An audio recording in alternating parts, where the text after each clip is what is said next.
on that. Maybe this is what happened yesterday as well. But what happened on Saturday is Buzz Williams, who's the head coach for Texas A&M, did a masterful job of shutting down Mizzou. Ooh. They have a great defense. So let's get to yesterday because, Ethan, can you explain what happened yesterday? As a football fan, we got TJ Moe coming on in a couple hours. We'll ask him. He was a wide receiver for Mizzou, played in the NFL as well. But it is a little unusual to see a team the caliber of the Chiefs, especially with a quarterback like that. We all talked about Andy Reid, gets a couple of weeks off here, only played 2 playoff games because of the bye. He's going to cook up some plays, and they couldn't do a damn thing outside of like an opening pass to, Smith-Schuster. That was about it for the offense in the first half. Like the first play was about it. Yeah, I mean, the Eagles' defense was so dominant in this game, and they did come in as the number 1 defense in the NFL, but I mean, it's Patrick Mahomes, and Patrick Mahomes, no matter who the opponent has been in the past, no one has played him like Philadelphia did. Apparently they changed a couple of things in their scheme and the way that they approached facing against him. They didn't have to blitz at all.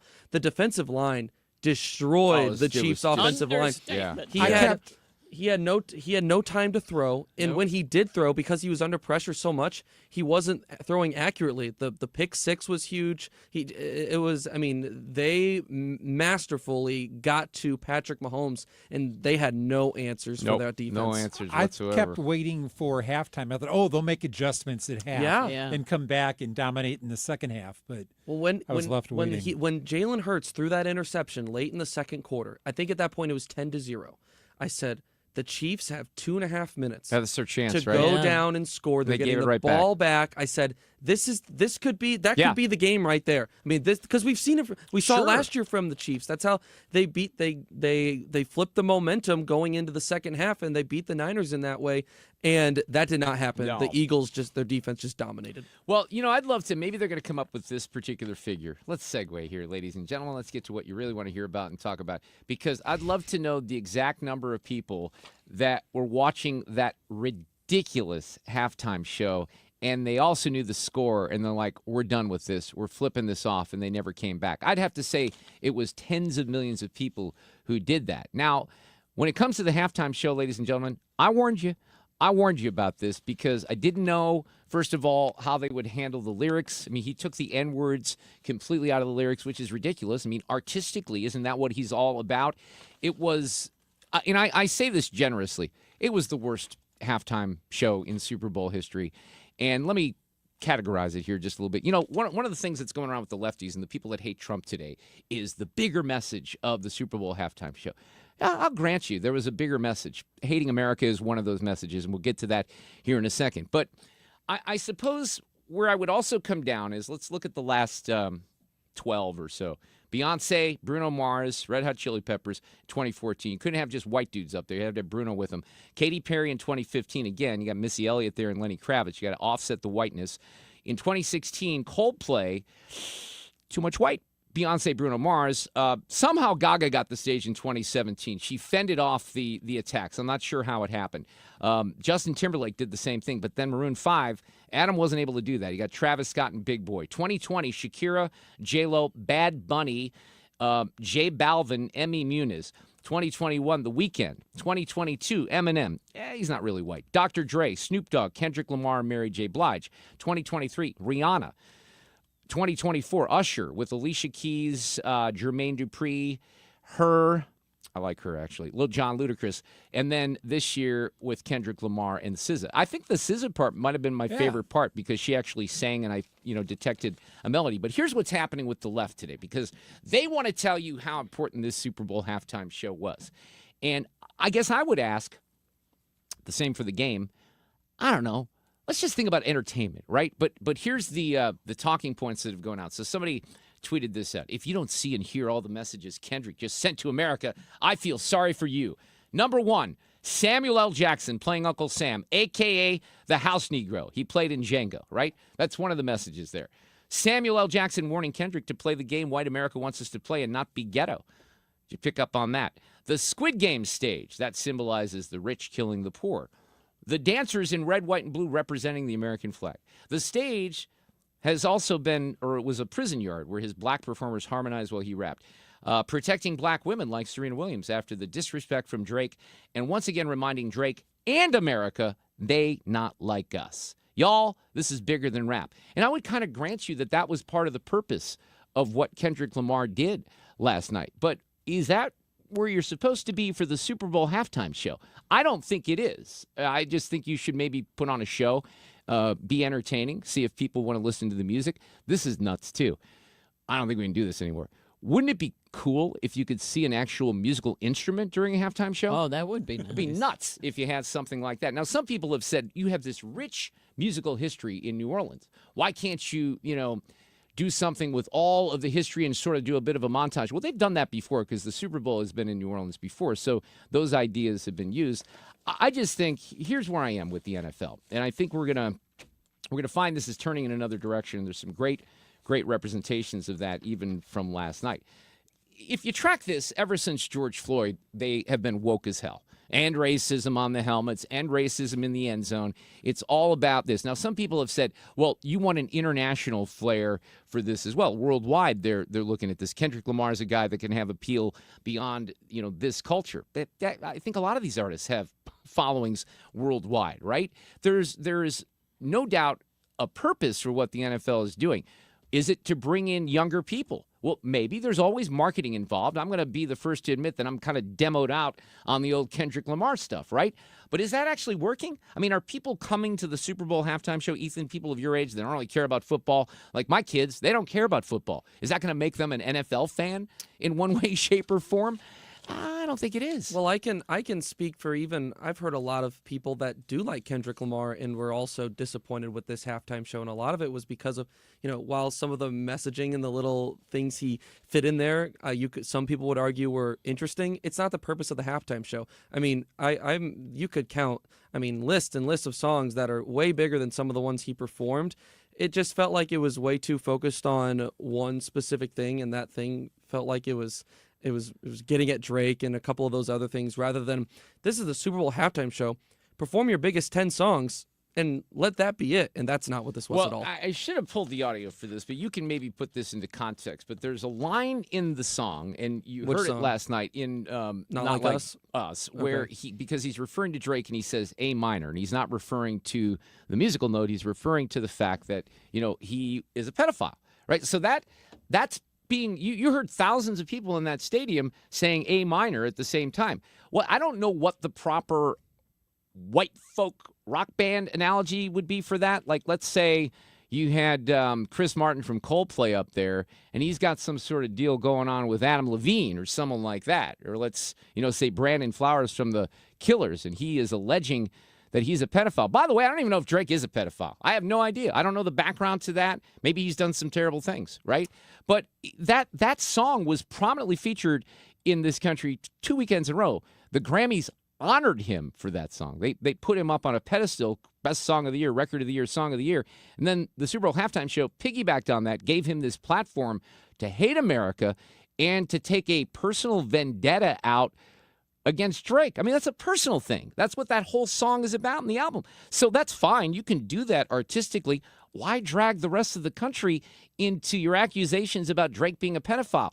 How about the rest of us? Because the game sucked so badly in the first half, we wanted something that we could latch onto and say, hey, you know what? That was kind of cool. And visually, it wasn't without some merit. I would admit that. There were some things that happened. I mean, it's still the Super Bowl halftime show, and they're putting a lot of effort into it. I just didn't really, I didn't get the choice. I still don't get it. Again, not in the demo. I guess that would be what I would say to that. But then there were other things last night, like the, some of the commercials were, we had seen some of them, but I don't know. They went woke with the whole flag football thing. Bud Light's ad, which we had seen part of, I think certainly overcompensated for their disaster. And we're going to talk about that tonight because I mentioned this piece on Friday, and this is really, really excellent. Now, I'll retweet it out this afternoon when we get closer to 5 o'clock, but I did this on Friday. It's a guy that used to work for AB. His name is Anson Frericks, and he was a top executive. He's the co-founder now of something called Strive Asset Management. And he's got a book that is called Last Call for Bud Light, the Fall and Future of America's Favorite Beer. And an excerpt from that was in the Free Press that I read a good portion of that on the show on Friday because I thought it was so excellent. It really puts a lot of these things into context. So Anson's going to be with us in the 5 o'clock hour. TJ Moe, I mentioned him. He'll come up at 5:30. Former Mizzou and NFL football player. He contributes to Fearless with Jason Whitlock and, of course, is not afraid of strong opinions. Coming up here in just a little bit, James Fishback will be with us. He's the founder and executive director of Incubate Debate. But this DEI stuff has gotten very, very interesting, and James has been a big part of that, the push for meritocracy. We'll talk about that. We have our own Brad Young, 97.1 Talk FM Talk legal analyst, partner with Harris, Dow, Fisher & Young, and he's going to talk about some things related to all the buyouts and Doge. How about the Doge freakout that just keeps continuing? I mean, do you hear where's the Chris Murphy cut? Fred, that's unbelievable. It's this guy, yeah, he's the governor, one of the senators from Connecticut, and he's talking about those. They're so freaked out about government spending being cut. This is the most serious constitutional crisis the country has faced, certainly since Watergate. The president is attempting to seize control of power and for corrupt purposes. The president wants to be able to decide how and where money is spent so that he can reward his political friends, he can punish his political enemies. That is the evisceration of democracy. This is a red alert moment when this entire country has to understand that our democracy is at risk. Okay. Where was that? Where was that broadcast? Well, that was just him doing an interview. That's Chris Murphy, who is one of the senators. I think he was like on one of the Sunday mornings. It was just like a Meet the Press. Yeah. People listen to that and get all riled up because there's no balanced reporting. Of course there's not. Look, outrageous. It's completely outrageous. The media should actually be investigating the waste, the federal waste, not the people finding it. And that's what's happening. Yes. This whole allegation, constitutional crisis, they've got these talking points down. No one believes them. Nobody believed them. Look at the Super Bowl yesterday. Taylor Swift got booed. I'm not a fan of that because what the hell did she do to you? And I'm a fan of her music. But if you just kind of juxtapose that with the reaction to Trump and then the halftime show nonsense, these things are not jiving with where the country is right now. It's just not. And Jennings put it very well last week. I mean, these are 80-20 issues that the Democrats are latching onto. And you got Elon and the rest of them out there finding stuff left and right that should be snipped and should be cut and should be reduced. So there's a lot of stuff going on. And then there's, some of the Democrats out there like Kwasi Mfume who says this. Every time you hear Doge, the Department of Government Efficiency, you just remember it is the Department of Government Evil. Yeah. Keep doing that, Kwasi. Keep doing that, and we'll keep reading the list of the ridiculous, nonsensical things that the federal taxpayers have footed the bill for over the course of God knows how long, certainly the last 4 years. I mean, it's utterly ridiculous when you look at the things that we've highlighted. Eric Schmidt was very good last week talking about a lot of these things. I mean, you have, trans operas in different countries, all this other nonsense that has been highlighted on a regular basis, and it needs to stop. And I think people get that it's going to stop, but it's funny that they cannot seem to get their arms around the fact that, you had 10,000 people at USAID. They gave away $40 to $50 billion a year. They were giving money to support electric vehicles in Vietnam. That's our taxpayer dollars. $164 million to support organizations around the world that are radical. They gave $122 million of that to some groups that were aligned with terrorist organizations, including Hamas. You had a $20 million tag for a new Sesame Street show in Iraq. I'm sure that they appreciate that, but what about the $20 million here that we could have used some on other things? So, the list goes on and on and on, and the disconnect that a lot of the Democrats have is not being able to relate with where the majority of the country is in this is just ridiculous, wasteful spending, and it's going to stop. So we'll continue to highlight that as we move along this afternoon. We have, obviously, Sue's News in the next hour, and I got a bunch more audio that I haven't gotten to, either from President Trump. He did an interview with Bret Baier yesterday, and a whole lot more from the weekend. So we're off and running here. It's a Monday edition of The Mark Reardon Show.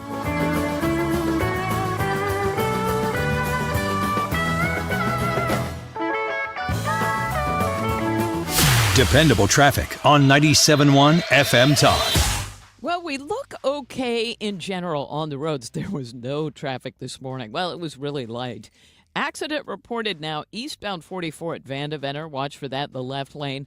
Sorry, the camera is turned to the intersection of Van de Venter at the bottom of the ramp, and I cannot take a look at the highway. Road work, though, eastbound 44 past Jefferson. And they've got a lane down again, and that's created a jam back near Jefferson.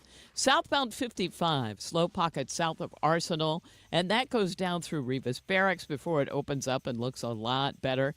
And if you are headed in to Illinois, we look fine on the bridges downtown. There's a little bit of volume on the Illinois side. Northbound or eastbound 5570 right at 157. But other than that, we're good. This report brought to you by Jerry Kelly Heating and Air Conditioning. I'm Sue Thomas, and that's traffic on 97.1 FM Talk. But my lips are turning blue. Are they fast? My darling, Jerry Kelly can install a new furnace tomorrow, no matter what day tomorrow is, even if we call late at night. You are my hero. They're fast and they're good and they got it going on. JerryKelly.com. I'm going to talk about underdog fantasy, but what the heck are we going to do between now and August? No football. That does not sit well with me. However, this is good news, Missouri sports fans. Underdog Fantasy is now available to play in our state. Hopefully you had some fun with it over the weekend. But now we can look at basketball season when your favorite stars score buckets, or maybe the NHL. Underdog is one of the leading sports apps, and you can play now in Missouri. If you'd win up to, or you'd like to win up to 1,000 times your money, and they make it very easy. All you have to do is choose whether a player will go higher or lower on one of their stats. Could be points, assists, rebounds in basketball, goals in hockey. You can create entries with all basketball, all hockey, or you can mix and match across other sports. No longer football until we get to August. But you download the Underdog app. You sign up now for free, and you use the promo code MARKR to unlock a special offer of up to $1,000 in bonus cash. Join, sign, pick your password. The promo code is MARKR. Claim your special offer. Must be 18 plus and present in a state where Underdog Fantasy operates. Terms apply. Concerned with your play, call 800-GAMBLER or visit ncpgambling.org. Call call 800-GAMBLER or ncpgambling.org and check out Underdog Fantasy today. Ever feel like there aren't enough hours in the day? If you get busy or miss your favorite show, don't worry. With Rewind, available exclusively on the free Odyssey app, you can stream your favorite shows on demand. You know your day is better with us. Get the news that matters to you from the local voices you trust. No matter what you're up to, give it a try. To get started, download the free Odyssey app and search for your station. That's AUDACY. Imagine this, a summer evening, relaxing under a beautiful porch overhang, hosting your friends on a composite deck, or enjoying a bug-free breeze in a screened room. That sounds dreamy, right? Hi, it's Kim, and that dream can be your reality with Lakeside Renovation and Design, because they specialize in creating outdoor spaces that make your backyard the go-to spot for family and friends. And with their attention to detail and the high-quality materials they use, you'll have a space that lasts for years. Visit lakesideRD.com today to get started on your outdoor oasis. When you've been hurt in an accident, you need a law firm that wins. Onder wins. For over 100 years, Onder Law has been winning for St. Louis. With over $5 billion in negotiated settlements and over $300 million in verdicts, Onder wins. Voted best law firm by STL Today 2 years in a row, Onder wins. Whether it's settlements, verdicts, or awards, Onder wins. If you've been hurt in a car accident, trucking accident, or hurt on the job, Onder Law will get you the money you deserve. At Onder Law, winning is what we do. So when the stakes are high, Onder wins. Call us today for a free consultation. We don't get paid unless we win for you. Dial 314 or 6189-MILLION. That's 314 or 6189, then all zeros. Or visit us online at onderwins.com. The choice of a lawyer is an important decision and should not be based solely on advertisements. Past results afford no guarantee of future results. Every case is different and must be judged on its own merits. It's time for a $98 furnace tune-up. This portion of the show at 3:28, sponsored by Jerry Kelly Heating and Air. For details and a list of all station contest rules, visit www.971talk.com/rules. Their parent gave everything for our nation, but when support fades, who stands with them? Join the Precious Legacy at Rhythm and Brews Fest on March 8th in St. Charles. Learn more at 971talk.com/talkinaction. St. Louis is home for conservative talk. You're listening to The Mark Reardon Show. It was a beautiful day. Sun beat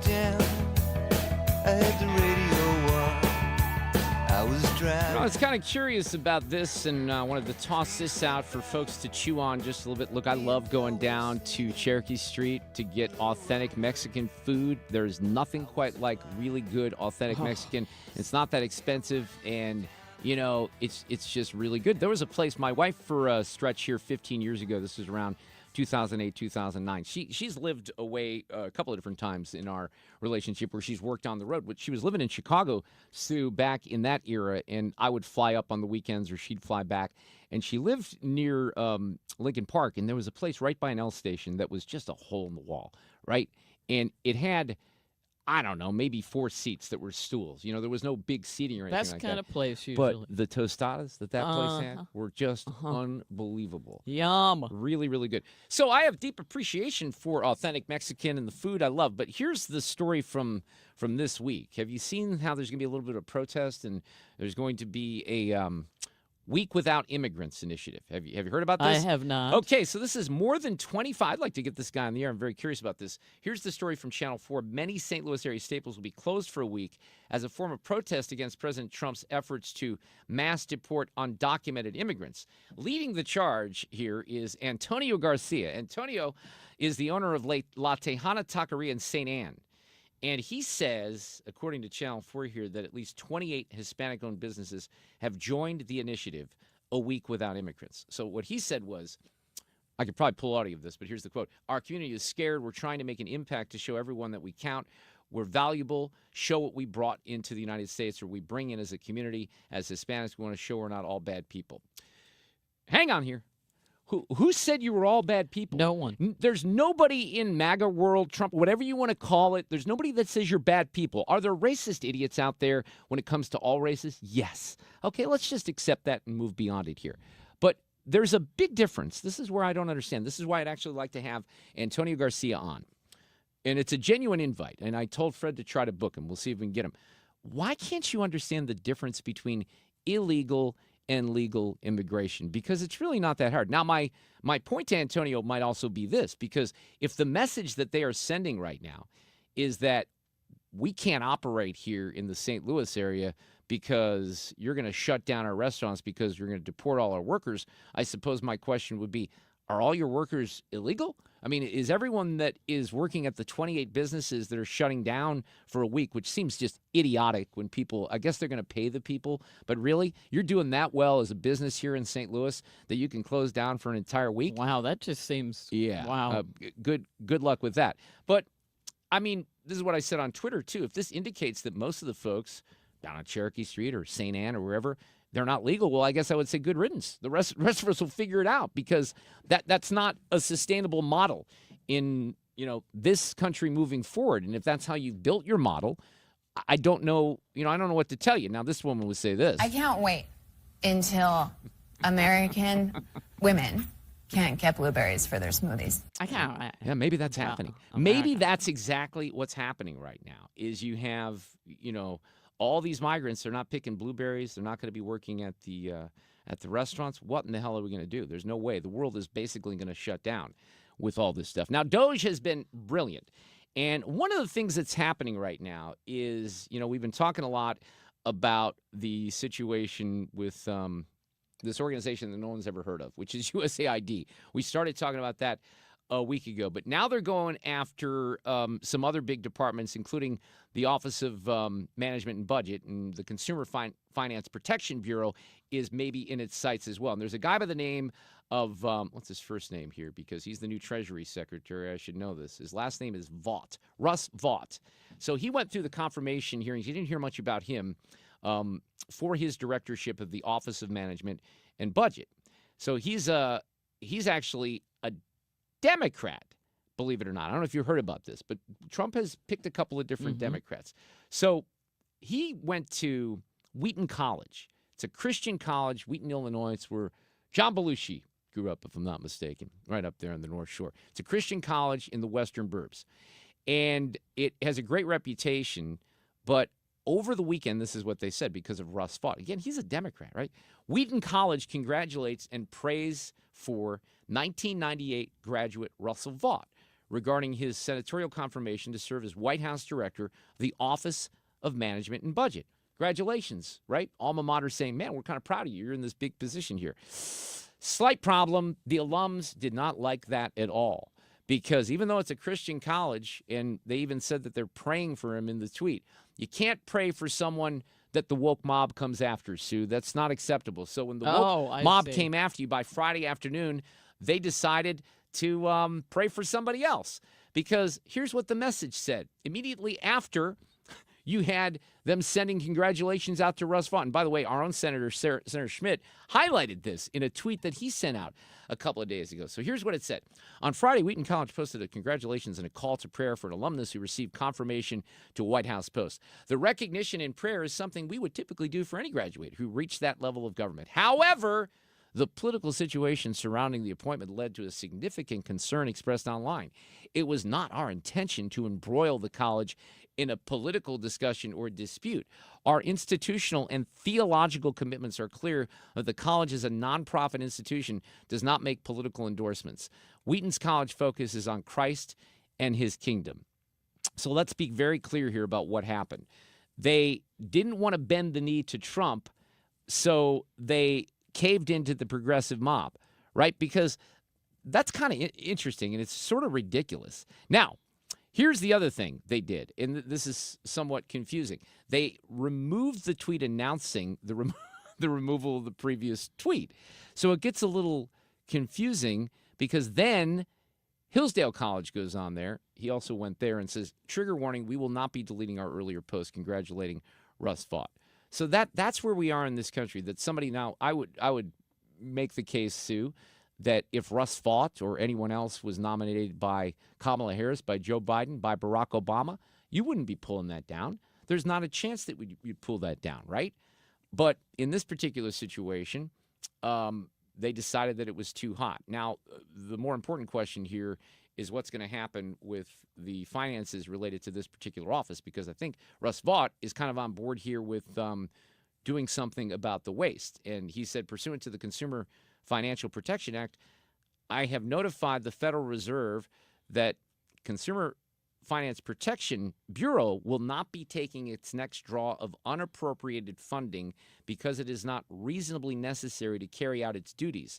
The Bureau's current balance, some of the numbers here get very, very interesting, of $711.6 million is in fact excessive in the current fiscal environment. The spigot, long contributing to this group's unaccountability, is now being turned off. And that's how he's kind of going about his job, which I think is a good thing. He's going to try to root out some of the inefficiency. But the reaction that still continues here in the hyperbole and the hyperventilation when it comes to the situation with Doge is just incredible. Then you had the paper straws over the weekend. Did you hear about this? Oh, Trump's getting rid of paper straws. So they want to ban straws. I said, oh, really? What about the carton? What about the plate? What about the knives and the spoons that are plastic? Oh, they're okay. But the straws we got to ban. Has anybody ever tried? Seriously, the new straw, it's made out of paper, right? It disintegrates as you drink it. If you have a nice tie like this tie, this would have no chance. Yeah, well, that was from 2020 when he did that, but he did make that announcement over the weekend. On the topic of Doge, did you see the interview? I don't know how many people saw this. It was about maybe it was 3 hours before kickoff, 2.5 hours. I had the Fox coverage on for the most part all day. So Brett Baer sat down with Trump yesterday, talked about a lot of different issues, including Doge. I disagree with it 100%. I think it's crazy. And we have to solve the efficiency problem. We have to solve the fraud, waste, abuse, all the things that have gone in the government. We're talking about hundreds of millions of dollars of money that's going to places where it shouldn't be going, where if I read a list, you'd say this is ridiculous. And you've read the same lists, and there are many that you haven't even seen. It's crazy. It's a big scam. Yeah, it is a big scam, and they're exposing it. On the topic of tariffs. You announced tariffs on Canada and Mexico. You immediately got action from both of them on border security and drug interdiction. I did. A lot of action. Is that good enough? Expected. Is that good enough? No, it's not good enough. Not good enough. He's going to do more. I think he went into more details on that. And then this happened today. The whole thing with the Gulf of America. He was on Air Force One, and I guess that's official now. You know, we're flying over right now. We're flying over a thing called the Gulf of America, and I'm signing a proclamation.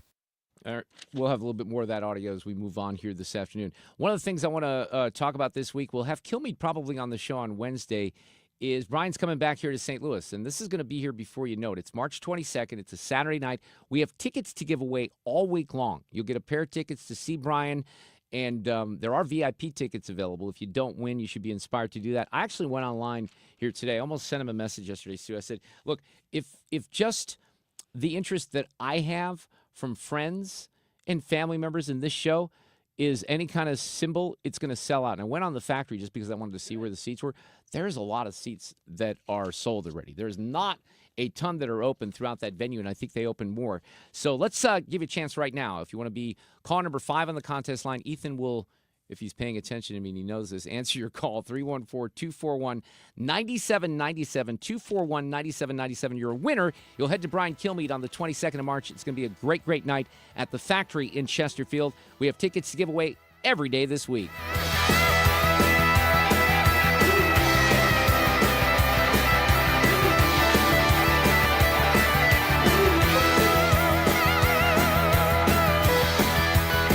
Dependable traffic on 97.1 FM Talk. Interesting commute this morning, as in light traffic. And this afternoon, it's not bad, but road work causing a couple of delays. One of those areas is southbound 55. There was a stall south of Rivas Barracks. Now they're saying it's an accident, and that's created a jam behind it. There's also road work going on eastbound 44 past Jefferson, and they've got a lane down, and that leaves only one open, and that's created some heavy traffic. But westbound 70 looks fine out of downtown. 64 just a little slow at Clayton Skinker. There was some volume out west. There's an accident reported eastbound 64 east of Winghaven, and that is causing a delay. If you're headed into Illinois, we look fine at this hour, but northbound or eastbound 5570 is slow, headed for 157. I'm Sue Thomas, and that's traffic on 97.1 FM Talk. O'Reilly Veriscan is a free check engine light testing program that pulls from over 600 million vehicle scans confirmed by ASE certified technicians to provide a simple report and possible fixes. Available exclusively at O'Reilly Auto Parts. If you need help in the area of family law, that would be the end of a marriage, divorce, or anything that happens in the aftermath of that, and there are plenty of things that can creep up even after and well after a divorce. Susan L. Ward is here for you in St. Louis. The law offices of Susan L. Ward, multiple locations, a ton of experience. They've been practicing in this area of the law for a long time. We always like to point out that Susan has the distinction of being the youngest family law attorney in the entire state to be awarded an AV rating by Martindale-Hubbell. It's a peer rating, and it's the highest peer rating that an attorney can receive, showing that Susan, in particular here, has reached the height of professional excellence. I always emphasize the experience because I kind of made a decision in the other direction when I went through this a couple of decades ago, especially if you've never, had to hire a lawyer before. How do you do it? It's intimidating. How do you know you're getting the best person? Well, I would recommend checking Susan out. The website has all kinds of resources. She's very attentive to your needs and to the needs of people, especially when children are involved, because that gets really, really tricky. STLFamilyLaw.com, or you can call at any time. Do me a favor, tell me you heard about it here. 314-783-9400. The focus on family law, the emphasis on you. Susan L. Ward. We've been here 30 years, 30 Christmases in this house, and we have the traditions that most families have. That's Terry talking about her experience with Rhino Shield ceramic coating. We did Rhino Shield 14 years ago, and the house still looks the same as the first day. Rhino Shield really worked with me to help me get just the right nice soft yellow, and it's 14 years later, and it's the same color. The main reason Terry called Rhino Shield is because it's backed by its 25-year transferable warranty. It just sounded wonderful that we could have the house coated with Rhino Shield and not have to worry about it again for 25 years. Take it from Terry. Give Rhino Shield a call now for a free evaluation. 877-25-RHINO. 877-25-RHINO, or visit 877-25rhino.com. There have been neighbors that have come by and said, "Did you just have your house painted?" Because they wanted to know who the contractor was. And I said, "No, it's actually Rhino Shield." 877-25rhino.com. Attention St. Louis Medicaid residents in need of care at home. If you need assistance with daily activities, you can receive in-home care from a loved one that lives with you, and they get paid. Through Medicaid with no cost to you, Freedom Care allows you to choose who provides provides your care at home in St. Louis, and they get paid instantly. This is 100% free to you. Call now to check your eligibility. It can be your daughter, son, a close relative, or trusted friend helping you with cooking, transportation, laundry, and other activities in your own home. You get the help you need, and your caregiver gets paid instantly. Freedom Care has over 7,000 five-star Google reviews and is a leading choice in St. Louis for in-home care. If you have Medicaid and want great care from a loved one that's free to you through Medicaid, go to freedomcare.com or call 314-597-1749, 314-597-1749, 314-597-1749.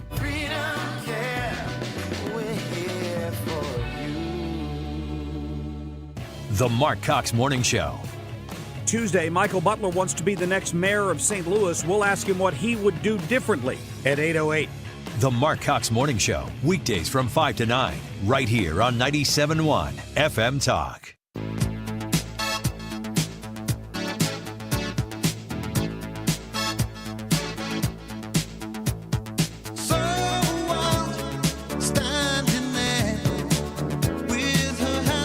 All right, we got Sue's News for a Monday afternoon coming up in the next hour. Cusumano will also be here, talk a little Super Bowl and Mizzou and SLU basketball. Brad Youngs will join us in the next hour to talk about some of the legal aspects of the buyouts that President Trump is offering to federal workers. So we'll get to that in the next hour as well. James Fishback is someone who we've had on the show many times talking about some of the things related to DEI, and here he is explaining why merit might be a little bit better. There's no question that we can always do better in living up to those meritocratic principles. I'll give you one example. Goldman Sachs, JP Morgan, they don't recruit at rural colleges in Florida. They don't recruit at HBCUs. They recruit at top target schools. That is not meritocratic. Top talent is everywhere in America. You have to open up that funnel as much as possible.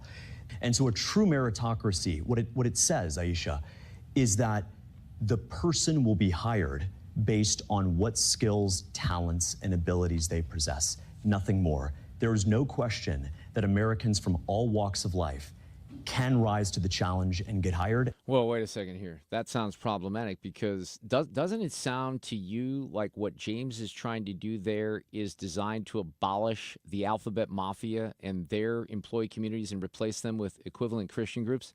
No, of course it doesn't. It sounds nothing like that. But that's the accusation by a group out there, and he tweeted about this. And James is with us this afternoon. He is the founder and executive director of Incubate Debate. Boy, these are interesting accusations on you. How are you this afternoon?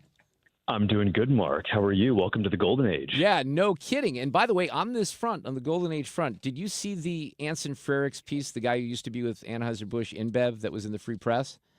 I did. It was great. Yeah, he's going to join me in the 5 o'clock hour. Obviously, St. Louis with AB InBev, a little bit more of a connection to that. But really, that's I've shared that with several people because I keep seeing folks out there, and we've talked about this even recently, where they don't seem to have a complete handle on what DEI is. And, of course, I'm talking about our friends on the left. They keep trying to refer to this as some sort of inclusivity club that just represents races, et cetera. It's much more sinister and deep than that, as you well know, because you've been exposing it for a while, James.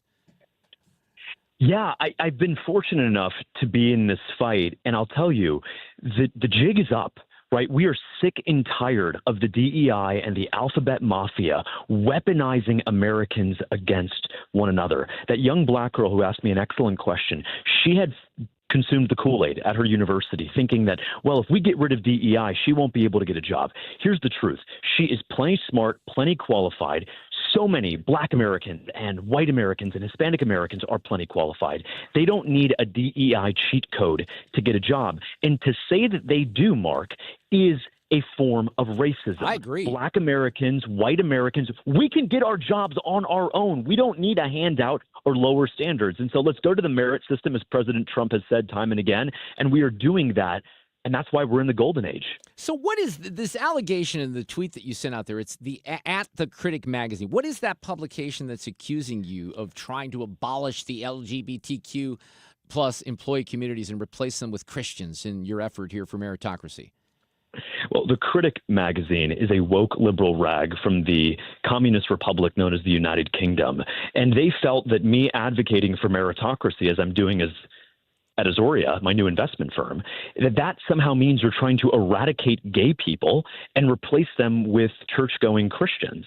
So what is that all about? No, what we are saying is very simply, we need a colorblind system, and we need a system that says the best person, white, black, straight, gay, it doesn't matter. The best person gets the job every single time. Look, Mark, how President Trump has picked his cabinet. Someone like Scott Bessent, I can tell you, he's a phenomenal guy, Treasury Secretary, a top macro hedge fund manager, a really big thinker. He happens to be gay. I can tell you from personal experience that had absolutely no role in President Trump's thinking whatsoever, right? You look at Pam Bondi, again, as a female Attorney General. You look at Susie Wiles, the first female White House Chief of Staff. Guess what? When you solve for meritocracy, when you hire the best and brightest, wouldn't you know it, you get all sorts of Americans in the process. It's like the U.S. women's gymnastics team in Paris. We had Simone Biles, and yet there was no mandate that says we need a black woman, and she's phenomenal. There's no mandate that says you need an Asian woman, and yet we had Sunny Lee, and she is incredible. And so the moral of the story is exceptional companies, exceptional countries are run by exceptional people. And when you play the DEI woke game, you end up creating social division and strife and animosity. And wouldn't you know it, really bad outcomes for all the people involved. James Fishback is back with us this afternoon. You know, I agree with all that. The one thing that I think is going to be interesting moving forward is you refer to the DEI jig as being up. I agree with you on that. We're seeing a lot of movement. But won't it be kind of fascinating to see some of the receipts for some of this stuff exposed? Especially, look, we have a situation here with St. Louis Public Schools where a new superintendent came in a year and a half ago, wasted all this money.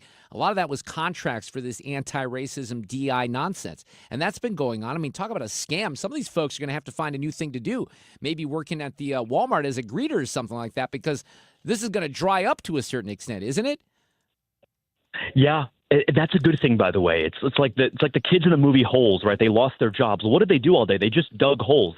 There was nothing productive to the DEI social activist who was trying to get the black employees to hate the white employees and the white employees to apologize and get on their knees over something that allegedly happened 200 years ago. Enough is enough. We need the receipts, whether that's in St. Louis Public Schools or my home county of Broward County in South Florida. Just because DEI is over doesn't mean that we can't have thorough examination of what exactly happened so it never happens again. President Trump has been clear.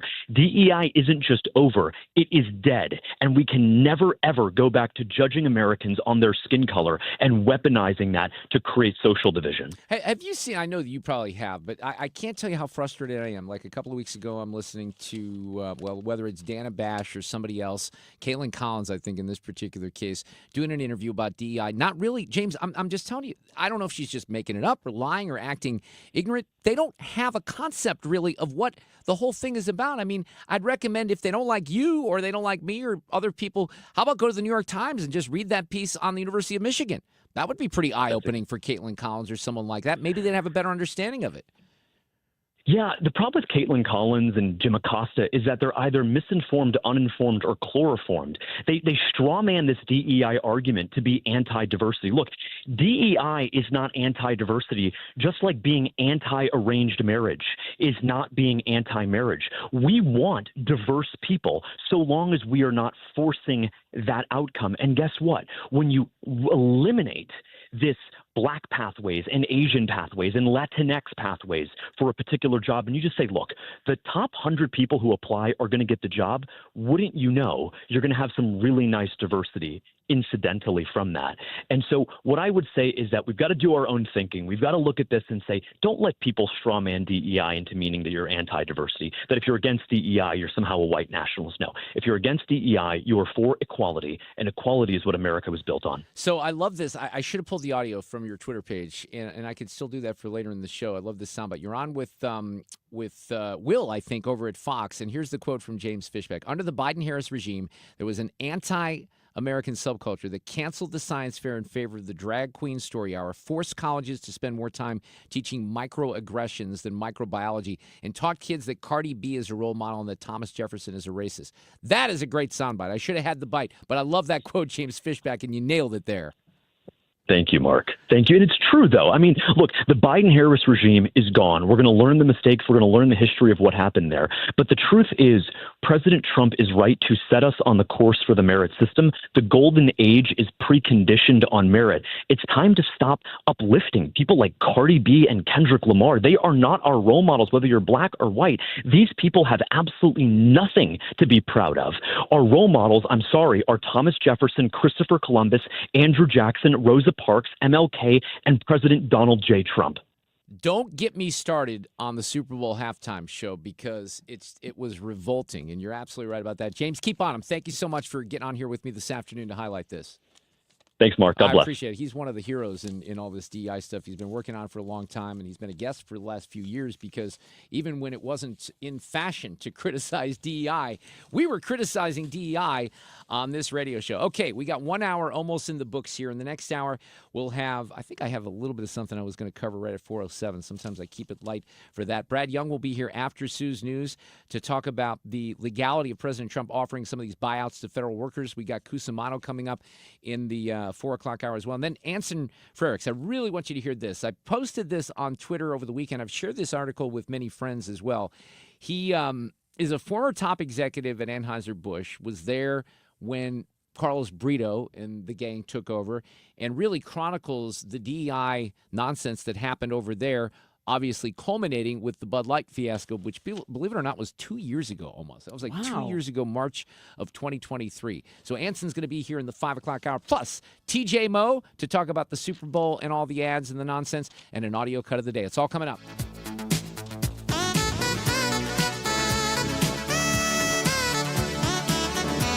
Follow Mark on Twitter at Mark Reardon KFTK and Instagram at Mark Talk. You're listening to The Mark Reardon Show. Dependable traffic on 97.1 FM Talk. We've got a jam on southbound 55 headed down toward Revis Barracks. Now, of course, this is in the work zone, but we had an accident reported down there, and it really has caused a delay. I've been looking for it here on the cameras, and I can see the jam, but not the accident. So just bear that in mind. Now, that is the worst of it at this hour. We've also got a little bit of volume eastbound 44 headed for the 55 split. There was some road work there. We're seeing some volume now eastbound 6440 headed for the Poplar Street Bridge, but it's fine on the bridge itself, and it's just moderate volume on the approach.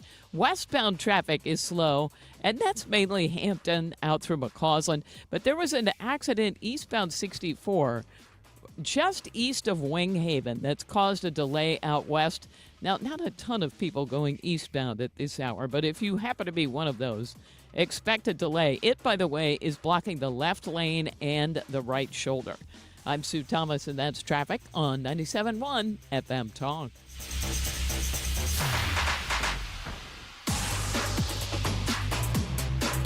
I want you to get on the horn with Banner Construction here in St. Louis, 569-1050. The website is outstanding. It's bannerconstruction.com. The website is where you can find out all about Banner, what they do. I always recommend clicking the showcase because you'll see magnificent pictures of homes here in St. Louis that have been transformed with the benefit of great products like James Hardy Fiber Cement Siding. What is that, by the way? What the heck is that Fiber Cement Siding stuff? Why do so many people love it? Why does Banner specialize it? If you go to that website, you click on the James Hardy Siding tab at the top of the page.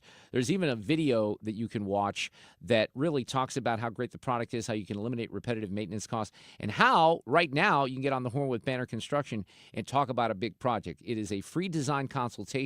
You might be interested in energy-efficient Pella windows. They specialize in those as well. One thing you're going to get with both products is an amazing team here in St. Louis that's been at it 3+ decades to tie it all together and execute that plan for you. You want to make sure you have a great contractor to go with great products, and that's what you're going to get with Banner Construction. Check them out today at 314-569-1050. The website, bannerconstruction.com. If you're considering an annuity as part of your retirement plan, we need to talk. Hi, I'm Bob Stockdale, Senior Vice President Investments with the ClearPath Wealth Management Group at Stifel, and host of On the Money, Saturday mornings at 11 on 97.1 FM Talk. Annuities can be a useful tool for some retirement investors, but not all annuities are created equal. Every week, we meet clients who own complex annuities that don't suit their needs and, in some cases, actively potentially undermine their retirement plan. Before you purchase an annuity, get a second opinion from the ClearPath Wealth Management Group at Stifel. Requesting a consultation is free of charge. To request a free consultation, contact us at clearpathinvesting.com. That's clearpathinvesting.com, or call us at 636-695-2650.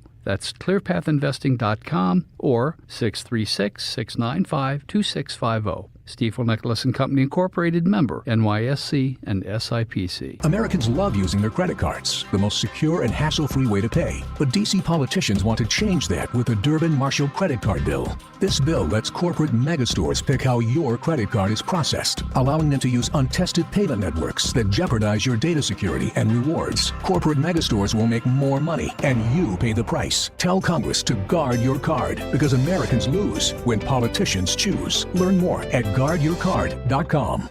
Paid for by the Electronic Payments Coalition. Farming's hard. To feed the world, farmers have to work the land, brave the elements, and fight the battle against weeds. Weeds reduce crop yields, so prices go up and everybody gets less to eat. But 50 years ago, farmers got a new tool to fight weeds, glyphosate. It kills weeds while protecting the harvest. Time and again, it has been approved by the EPA and by leading regulatory bodies around the world. It helps enable practices that reduce erosion and keep soil healthy, which is good for the earth. Farming's hard, but it's a little easier with glyphosate. Learn more at go.bayer.com/glyphosate. Paid for by Bayer. If you owe the IRS, you have a legal issue, and you need the Lance Drury Law Firm. We'll protect your rights. Log on at lancedrurylaw.com or call us toll-free at 888-367-6512. KFTK FM Florissant, an Odyssey station. Thousands of federal workers in limbo. Lisa Brady, Fox News. A federal judge extending his temporary restraining order that blocks a Trump buyout program. More than 60,000 workers have already said yes to that deferred resignation. We hope that this decision today will provide civil service workers with the assurance that the American people have their backs. Elena Goldstein is a legal advisor for Democracy Forward, a group suing the government on behalf of federal employee unions, arguing in part that buyout might not be funded. The judge has not said when he'll issue a final decision. It's one of many lawsuits challenging Trump executive actions and the government efficiency efforts led by Elon Musk. Well, some changes are hitting roadblocks. A federal judge blocked Elon Musk and Doge from accessing Treasury records after Democratic attorneys general filed suit. Musk called that decision absolutely insane. Vice President Vance went so far as to suggest that judges can't control the executive branch, which legal experts warned could precipitate a constitutional crisis, although Vance couched his statement referring to the executive branch's legitimate power. Fox's Jackie Heinrich at the White House. Democrats in Congress have a strategy to challenge the administration. A rapid response task force and litigation working group has been established by House Democrats to contest efforts from the Department of Government Efficiency and Trump administration to gut certain parts of the government. On the Senate side, Minority Leader Chuck Schumer is launching a whistleblower protection portal for government employees to report concerns. Fox's Ryan Schmelz in Washington. The president argues voters gave him a mandate to root out government waste. The Inspector General's office for USAID is now warning the agency for foreign aid has lost nearly all ability to track more than $8 billion in unspent aid after the Trump administration froze funding and put staff on leave, even though a court has temporarily blocked some of those actions.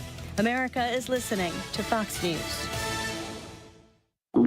Oh no, stomach issues again? Stomach issues? Who are you? Your pancreas. I could be the real reason for your diarrhea, gas, bloating, stomach pain, or loose oily stools. I thought it was my stomach. People often do, but any of these symptoms could mean having a condition called exocrine pancreatic insufficiency, or EPI. With EPI, the pancreas doesn't release enough enzymes to break down food, but EPI is manageable. Use the symptom checker on identifyepi.com and speak with your doctor. That's identifyepi.com. Sponsored by AbbVie. During tax season, your info travels lots of places you can't control. W-2 arriving from payroll platform 3. Everything criminals need to steal your identity is on your W-2. Last call for accountant at home office, 1 minute. LifeLock monitors hundreds of millions of data points per second. Tax preparation data centers with service to IRS. All aboard. If your identity is stolen, we'll fix it guaranteed, or your money back. Save up to 40% your first year with promo code NEWS. Visit LifeLock.com. Terms apply. Air Comfort Service, heating, cooling, and insulation, weather. Chief Meteorologist Dave Murray. All about winter this week. One system not very impressed with. The second one a little more interesting. Lots of clouds this afternoon, 42. Tonight, clouds, a little bit of light snow after midnight, 30 degrees. Tuesday, little light snow in the morning, less than an inch. Cloudy and cold Tuesday, 36. Wednesday, clouds with snow, sleet, and freezing rain quickly developing. Wednesday, 32. This is 97.1 FM Talk. Chief Meteorologist Dave Murray. I'm Chad Robinson with Your Money Now. Consumer inflation expectations changed very little in January, according to a New York Federal Reserve survey. Respondents are saying that a year from now they expect inflation to be at a 3% rate. The New York Fed report comes after a University of Michigan survey released on Friday showed the one-year inflation outlook surging up to 4.3%, and that's a jump of 1 full percentage point.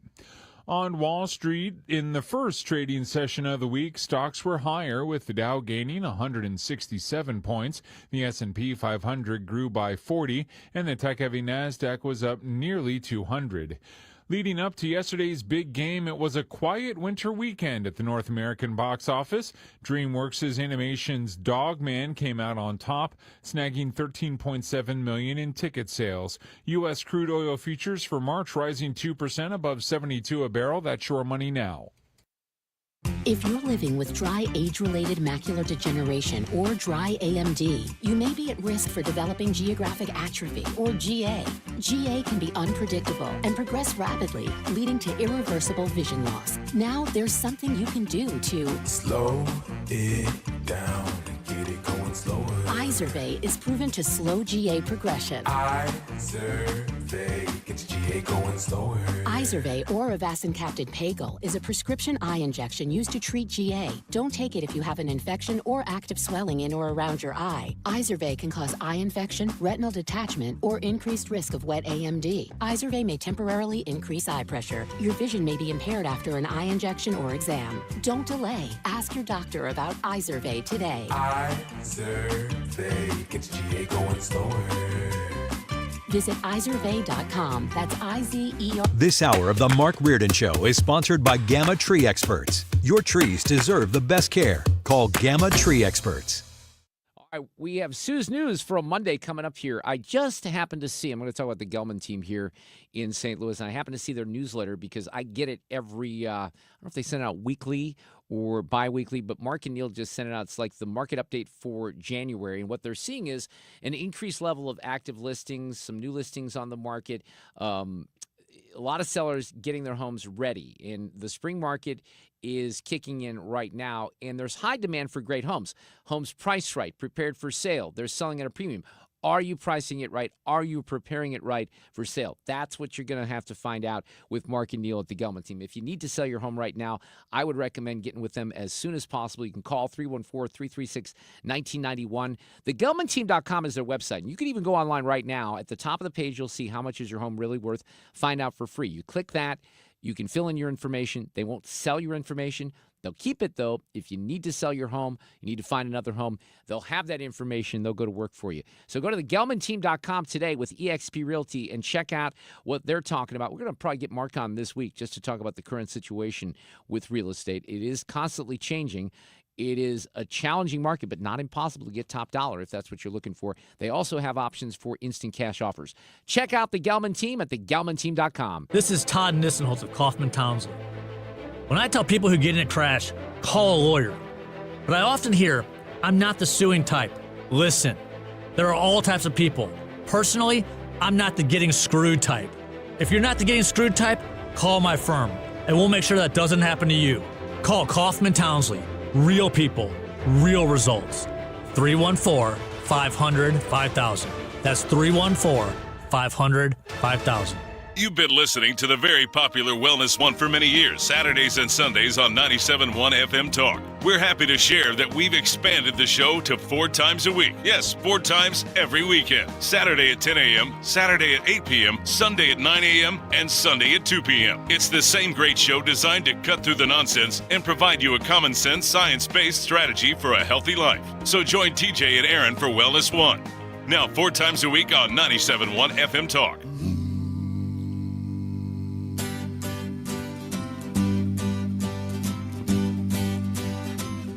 When I was a little boy, and the devil called my name. I say now, who do? I just have to say, I chose this song today because I like Paul Simon, but he's pretty white. There's no N-words in here, and he's not referring to anyone as a pedophile, so I'm not sure I made the right choice, really. A little too honky-ish, if you ask me, here on the day after the Super Bowl. But I went with it anyway. I can understand the lyrics. Oh, that's true. That actually is one of the points about last night. You couldn't, if that was part, thank you, Fred, for bringing that up, because if that was part of the goal to understand the social message there, you couldn't understand a word he was saying. And by the way, if you want to look up the words, you'll find that the words are very different from what they were last night, because there's a few words starting with N, and that's the thing that people might not know. The N-word is literally in every verse, if not every other verse. It's not like it's just one or two. I give Kendrick Lamar credit for being able not to dropping avoid those, that. by the way. Yeah, I mean, that part didn't surprise me very much. I mean, these guys do perform on national television and different things for award ceremonies, so they're used to, censoring out a lot of their music because it is so inappropriate. But it is funny, last night, as I was listening to the songs that I knew, I was like, yep, there's the censored. You kind of wonder, what's he going to say in place of it? And he made it sound pretty smooth for the most part. Yeah, well, yeah. And by the way, that guy's 4'2" or something like that? He's not very tall, no. I don't know if he's that short, but we looked it up. He's 5'5". Oh, Here's the wow. part by SZA. I did like this part. Well, that's because it was singing. This is from the Black Panther soundtrack, actually. Oh, okay. Yeah. I really can't hear it there, but I did like her part. It wasn't too bad. And she's from St. Louis also. Yes, no, we highlighted that last week. You know what I liked? I don't know if I liked it or I felt creeped out by it. I think I felt creeped out about it. The fleshy cowboy hat. That was so weird. Commercial. Oh, the commercial. I saw that too. Yeah. That creeped me out too, Fred. That did, and the seal as an animal. Okay, that cracked me That up. was so weird. That was cracked funny. me up. Listen to the Carl's Jr. commercial. You see this one here? Let's be real. Everyone's going to be a hot mess after the big game. Been there. Done that.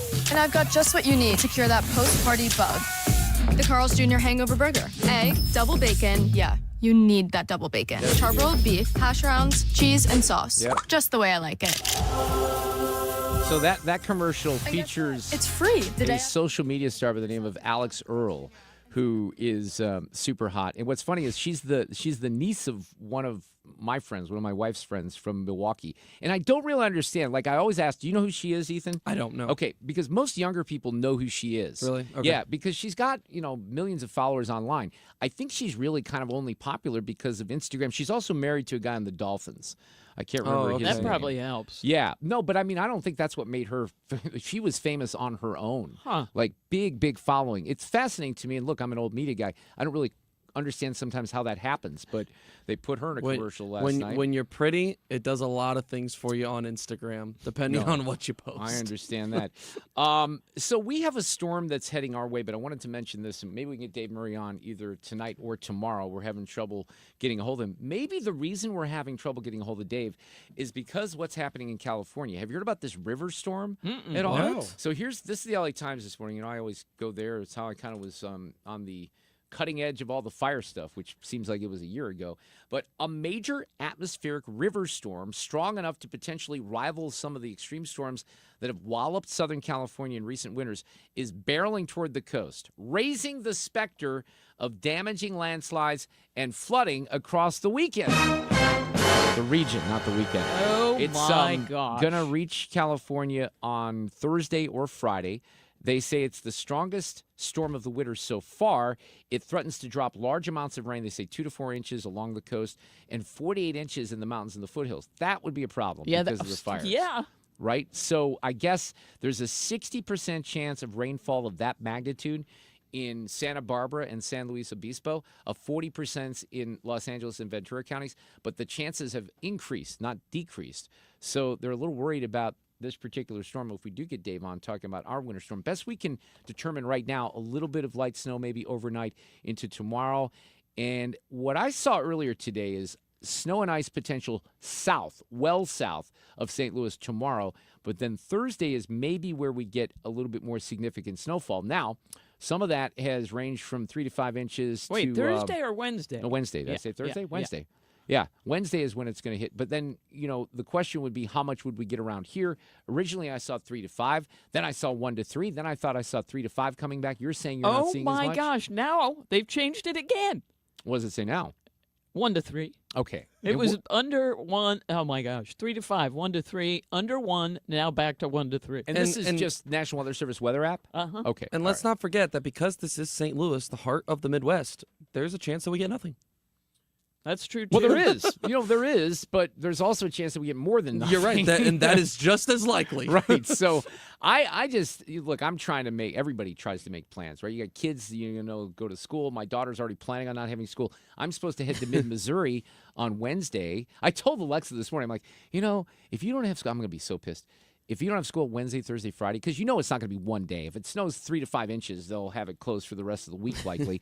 And then there's a holiday on Monday. So the number of days this kid will be in the second semester of 4th grade might be by May 10 or 12. I don't know, because she had off on Friday. They went to that Great Wolf Lodge place in Kansas Did they City. love it? She did love it. She was very brave on the slides. Like when I've been with her at water parks, not as brave, but She's getting older. Yeah, look at that. That's Look a at fun that. place. Well, she's just taking a lot of steps of growth, even from last year to this year. I mean, she barely talked last year, and this year it's like this true. was her show. It's Fred, the Alexa Reardon show. Have you been there, Fred, to that place? I've been there several times You have? with my boys when they were younger. Oh, wow. I've I've never done it. We've always had either. plans to go. We've even had reservations, and they always blew up. So I was glad that they got to go last week. All right, let's do this here. These allegations are deeply concerning. Does the president have any comment? We're not going to comment. It's not clear messaging. No. And now, Sue's News. Brought to you by Sue.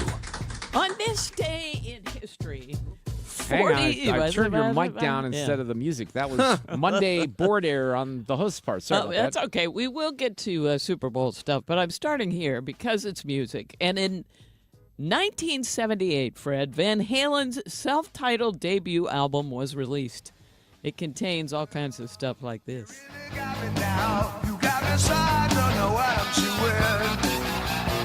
Oh, yeah. Right? Yeah, good stuff. Van Halen's first album is 47 years old. Doesn't that freak you out? It does. That 1978 was my year of graduation from high school. Oh my gosh, Fred! And our high school theme song was "Dust in the Wind" by Kansas. Can I tell you something that was not That's intentional? Something. If I'm not mistaken, isn't Jamie's Crying on the bump list today? Yes. That's totally accidental. Yes. It was Oh, like there was really? Van Halen vibe coming through when I was doing this morning because I did not know about the anniversary. Yeah. Oh, that's How It's about funny that? because when I was adding it this morning, I thought, I wonder if they did that on purpose. That's funny. I could have lied and just said, Sue, I was all on top of that. That's why I picked Jamie's Crying a little bit later this afternoon. Yeah, you feeling okay today, Mark? You really got me running with the devil is the other one that we all really know. Jamie's Crying and Ain't Talking About Love. Look, it changed. There are a lot of those, seminal records, if you will, and that was a record. It really was one of the first 15 records that I ever bought on my own in the late 1970s. Oh, I'm sure. And I'm a particular fan of Women and Children First, which I think is the third record, but there you go. Oh, yeah, Eddie Van Halen Dust sound. in That's the good Wind, stuff. huh, Fred? You guys were really rocking out at your high school. Roosevelt High School. Well, yesterday, the Super Bowl, such a blowout. A lot of viewers just started paying attention to prop bets. And here's how some of the sillier ones played out. Heads or tails? It was tails. Taylor Swift shown during the national anthem? No, thank goodness. Did Kendrick Lamar perform with a hat on? Yes.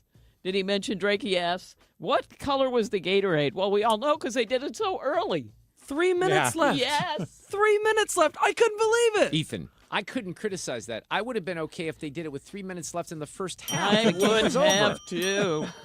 By the way, it was yellow. I think that's Oh, it was? appropriate for Was all. it on TV? They said it was eagle green. Well, But it looked yellow to me. Yeah, well, it was- green, yellow, they don't have necessarily like a classic green flavor, so this they're considered the same thing. And was there a tush-push touchdown? Oh, yes. Mhm. Yes, there was. First touchdown. Was there? Yep. After I watched Kendrick Lamar, I thought, this game is over. There's no way they're ever coming back, and I started doing laundry. Good move. What did you think of the Fox graphic for the scoreboard? Why okay, people hated that. Thank you, Fred. Yeah. for Were you a bringing this hater up. of this as I well? am. I hate it. You hated it? Oh, It yeah. was I thought it ridiculous. was fun. Why do we hate it? Was terrible. It was terrible. Just a It little. was so bad. Why was it? Yeah. It was just boring. It was like they ran out of graphic designers and they had a 7-year-old. Here's what I thought happened. It was terrible. Honestly, here's what I thought happened. Okay. There was a computer malfunction with the graphics thing, and they had to put something up there just because they had nothing else to do. Okay. And honestly, that's what it looked like. So this guy, I retweeted this yesterday afternoon. I'm so glad, Fred, you brought this up. I don't know this guy, Eric Seals, but it was one that I saw on Twitter.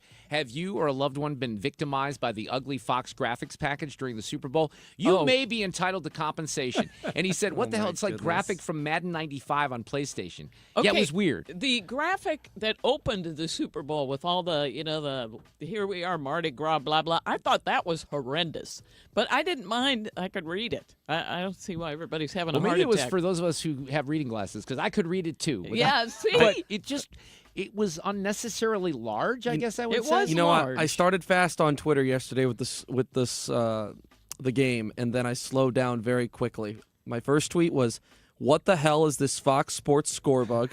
The second one was, "Well, that didn't take long. Refs for #refs versus Eagles after the first penalty." Yeah. Interference and play, then after that, I was silent. Yeah. Well, you know what? I also when Tom Brady was shown talking, that was weird. and they had the outside of it was Bourbon supposed to Street. be Bourbon Street. It looked like he couldn't get into the stadium.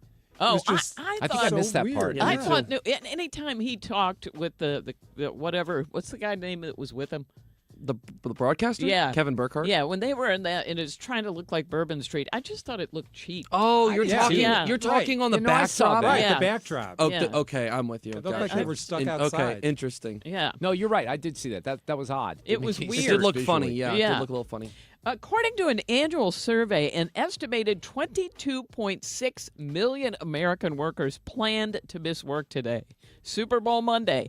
Now, that's up from 16 million last year, and it also breaks the previous record of 18.8 million from 2023. Now, there may have been even more no-shows, who just decided today, I can't make it. But they're thinking that if they switch the Super Bowl week so that Monday falls on President's Day, then we would have Monday off. And that apparently is something that people are considering. You know what? It wouldn't be the craziest thing in the world. The NFL is probably going to add another week at some point and just make a bye just to extend the season. That wouldn't be super surprising. I think when they added the last week, they added it on at the beginning of the season. It makes sense to add this one at the end. I'm with Ethan. It would not be completely out of the question, just given the map and the calendar like that. I'm expecting an executive order, either for Yes. that Yes. or Right? saying that all halftime shows have to be entertaining. Right? I'm actually Well, surprised he hasn't done that one Yeah. yet. by the way, how was watching Kendrick Lamar with Joyce, neighbor Joyce, Oh, Fred? it was great because neither of us could understand anything he was saying. That worked we were out just like, well. "Oh, that's pretty," because of all the flashing lights. Do we have any early hopes for next year, like who we would like to see? Oh, come on, Bills. I was want actually, Bills. you're talking about the game or the halftime show? Halftime show. Okay. Oh. I was actually thinking about this, and I don't know who would be right for that situation. Someone that comes to mind just because she's blown up, but they don't usually give this to newbies, is someone like Chappell Roan, who's very visual and theatrical. Little early, No, I maybe. know, but it might have to be someone like that. I'm thinking, like, how have we haven't seen Justin Bieber. I think Ed Sheeran would be great. He's got a lot of great hits. Oh, crowd doesn't like Crowd that. don't like it, but I like it. Ed Post Sheeran. Malone, I think, would be another interesting one. Oh, Posty. So, I'm hopeful. But see, Post Malone, the thing about Post could Malone, do all kinds of genres. Exactly. Yeah. You could do all kinds of genres. That would actually. Yeah. I wouldn't be surprised at all if. Now he's kind of white though, even though he doesn't look white. I know, he's got the face tattoos and stuff. That's a little risky. We'll see. Well, I always like this story every year. The Never Miss a Super Bowl Club is still at it. The 3 surviving members are aged 88, 85, and 82. Wow. And they've been to all Super Bowls. They made it to yesterday's game, all 3 of them. They've gone to every Super Bowl since the first one in 1967. Here they are from yesterday. It's great to get with these guys again. I'm probably one of the original members. My favorite city to watch the Super Bowl. Yeah, right. I mean, the people here, the weather's usually is good. My favorite city is New Orleans. He said my favorite city is New Orleans because they've been seeing Super Bowls in all different cities. They're probably thankful for this being, the Chiefs being in for the third time. They're saving a little bit of money with these ticket prices going down. So, Probably. What were you going to say, Fred? I was just going to ask about the ticket prices. Didn't I see the average price was $5,000? Oh, my The average was around $5,600, I believe, Yeah. but the cheapest tickets dropped down significantly. We talked about this, I think, last week, Mark. I think the cheapest tickets dropped down in the secondary market to like below $1,000. Whoa. Yeah, well, look, there's a couple of different factors there. Just with the Chiefs fatigue, that is a much bigger stadium than Allegiant and some of the other newer stadiums. It's an old dome, and there's like 80,000 people. But here's one thing I would say. I have some friends that went, and they've gone to every Super Bowl that the Chiefs have been in the last 6 years. So this was their, three-peat. They, a couple of friends from Columbia, Missouri. But Carlin, my friend, this is one of my hunting pals, was sending me all kinds of pictures from the last few days. And what I said, and I think this is what people do, I really am at the point where I thought at one point in my life, I got to go to a Super Bowl or I got to go to a Final Four. Like I always said, if Mizzou's in the Final Four, I might not have to worry about that, I'll go to a Final Four. But here's what would be actually fun, because based on all of the pictures and images and the fun and the bands that we're playing, I'd love to go to a Super Bowl for 3 days and then get a flight back in the afternoon on that Sunday and be on my couch by kickoff. Because all the run-up stuff, it's sort of like the Kentucky Derby. People ask, well, what would you do all this for like a 2-minute race? Well, it's the build-up. They do a lot in Louisville leading up to the Derby itself. There's bands, there's parties, there's all that stuff. And the Super Bowl has that as well, which is one of the reasons they don't want to move it to a Saturday, because that's a big party day and lots of sponsors, et cetera. I want to throw this one in, too, because President Trump and the pennies, he's announced that he wants to quit making them because they cost more than 2 cents to make each 1 cent coin. Fred has the details. Let me find that part. It's just ridiculous. Right? It's another common sense thing. It is another common sense thing. The Mint says it lost $85.3 million last year on the 3.2 billion pennies it produced. Get rid of them. Holy moly. Yes, I had no idea it was that bad. Or at least lessen the production. Nobody uses them. Yeah, and nickels, they cost 14 cents to make a nickel. So yeah, let's make some changes. That's going to happen. I wonder if people are freaking out about that. But the penny, let's make some changes. That was good, Mark. Yeah, huh? Mark, you didn't even realize you said it, Mark. Oh, he's on it. And finally, did you not hear anything I just said? You said let's make some changes. I said that was a good one. Oh, okay. Sorry, I got distracted there momentarily. Of course you did. That is. And Sue's News, we have to. Let's. How much, Mark, did it cost to make nickels? Do you remember? Yeah, 13 cents. 14. Okay, Close. well, That was pretty close. I knew it was like pretty 3 close. times the Come amount. On, good job. And finally, at Sue's News, we have today's random fact. Oh, I kind of like this one. Colgate started selling a line of frozen dinners in 1982, but they failed miserably because people associated their logo with toothpaste, not good food. So they saw Colgate, thought, I'm not buying that. You should have seen, if you could have seen the reaction that Fred and I had when you told that. We both had the same reaction. Hey, I was right there with you, too. That's weird, but that's why we call them random facts, ladies and gentlemen. Sue's News in the books for a Monday after the Super Bowl. And I paid attention to 75-80% of Sue's News. I'm just going to tell you that right now. That was good. She rocked me like the Romeo days of love me. She loved me, loved me, loved me, loved me, loved me like a Romeo. Dependable traffic on 97.1 FM Talk. This report is brought to you by Lakeside Renovation and Design. Now, on the roads, we look good on westbound 70 and eastbound 6440. There was an accident just east of Winghaven. They had the right shoulder and the left lane blocked, so some volume there. Westbound 6440 is lined up Kings Highway out through McCausland. Southbound 270, slow pockets Olive down through Manchester. And southbound 55, slow pockets south of Arsenal through Revis Barracks. Now, there is some volume on the Poplar Street Bridge eastbound and also on northbound or eastbound 5570 at 157. Just a little bit of a slow go through there. For over 25 years, Lakeside Renovation and Design has been St. Louis's trusted choice for transforming homes inside and out. From windows and siding to kitchens, baths, and outdoor spaces, they deliver quality craftsmanship backed by lifetime warranties. Visit lakesiderd.com to start your dream project today. I'm Sue Thomas, and that's traffic on 97.1 FM Talk. Well, I have a perfectly timed message because here we are. We have another snowstorm, maybe an ice storm heading this way. Do not risk having no power at your home. This is becoming an increasing issue, certainly across a good portion of the country. And then here in St. Louis, we could get ice. We could get, tornadoes or anything that might knock power lines down. I want you to check out Generac automatic standby generators.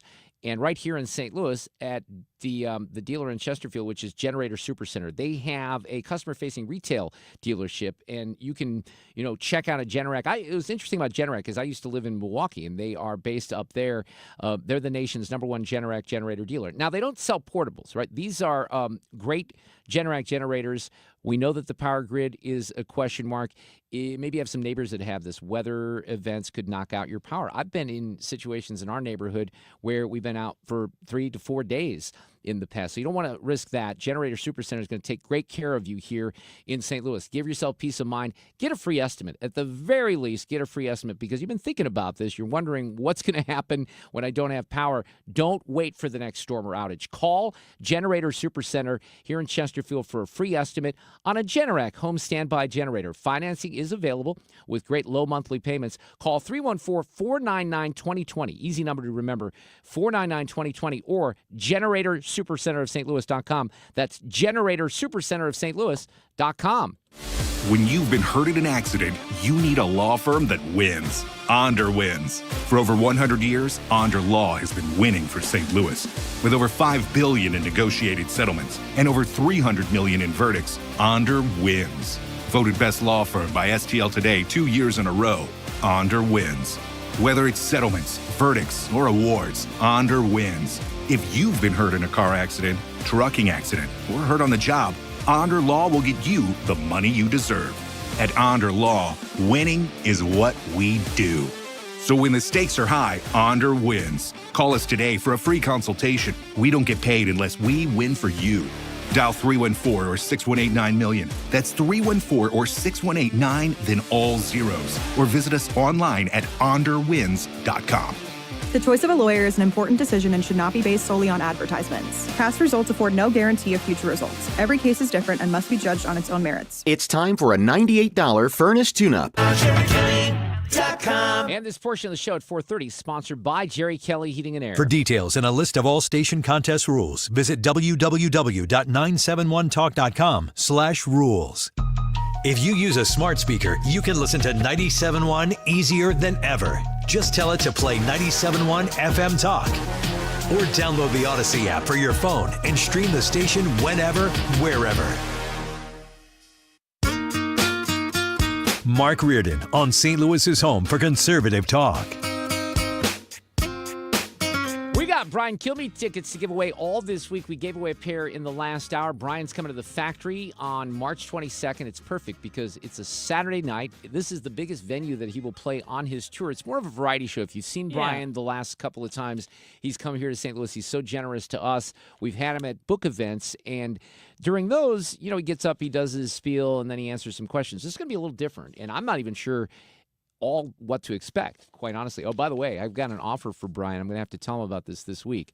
Ooh. You know who's a huge Brian Kilmeade super fan? Do tell. Our friend George Gray from The Price is Right. Really? And George was texting me saying, hey, did you know Brian Kilmeade's coming to St. Louis? I'm like, I'm kind of aware of that. I mean, he's in Hollywood. He doesn't know all these things. Know. But he's very interested, and he said he made the offer. He goes, look, if you want me to introduce you or Brian, with the Price is Right voice. Awesome. Right? I mean, they may have all that planned, but we will have some sort of role on stage, the 97.1 Talk FM Talk team, so we'll have to see what happens. But I do have tickets to give away each and every day this week. We've already done that for this afternoon. Anson Frericks is going to come up in the next hour. He was a top executive at Anheuser-Busch, and he wrote about DEI. He's actually written a book called Last Call for Bud Light, The Fall and Future of America's Favorite Beer. An excerpt from that was in the Free Press last week, and we're going to highlight Anson.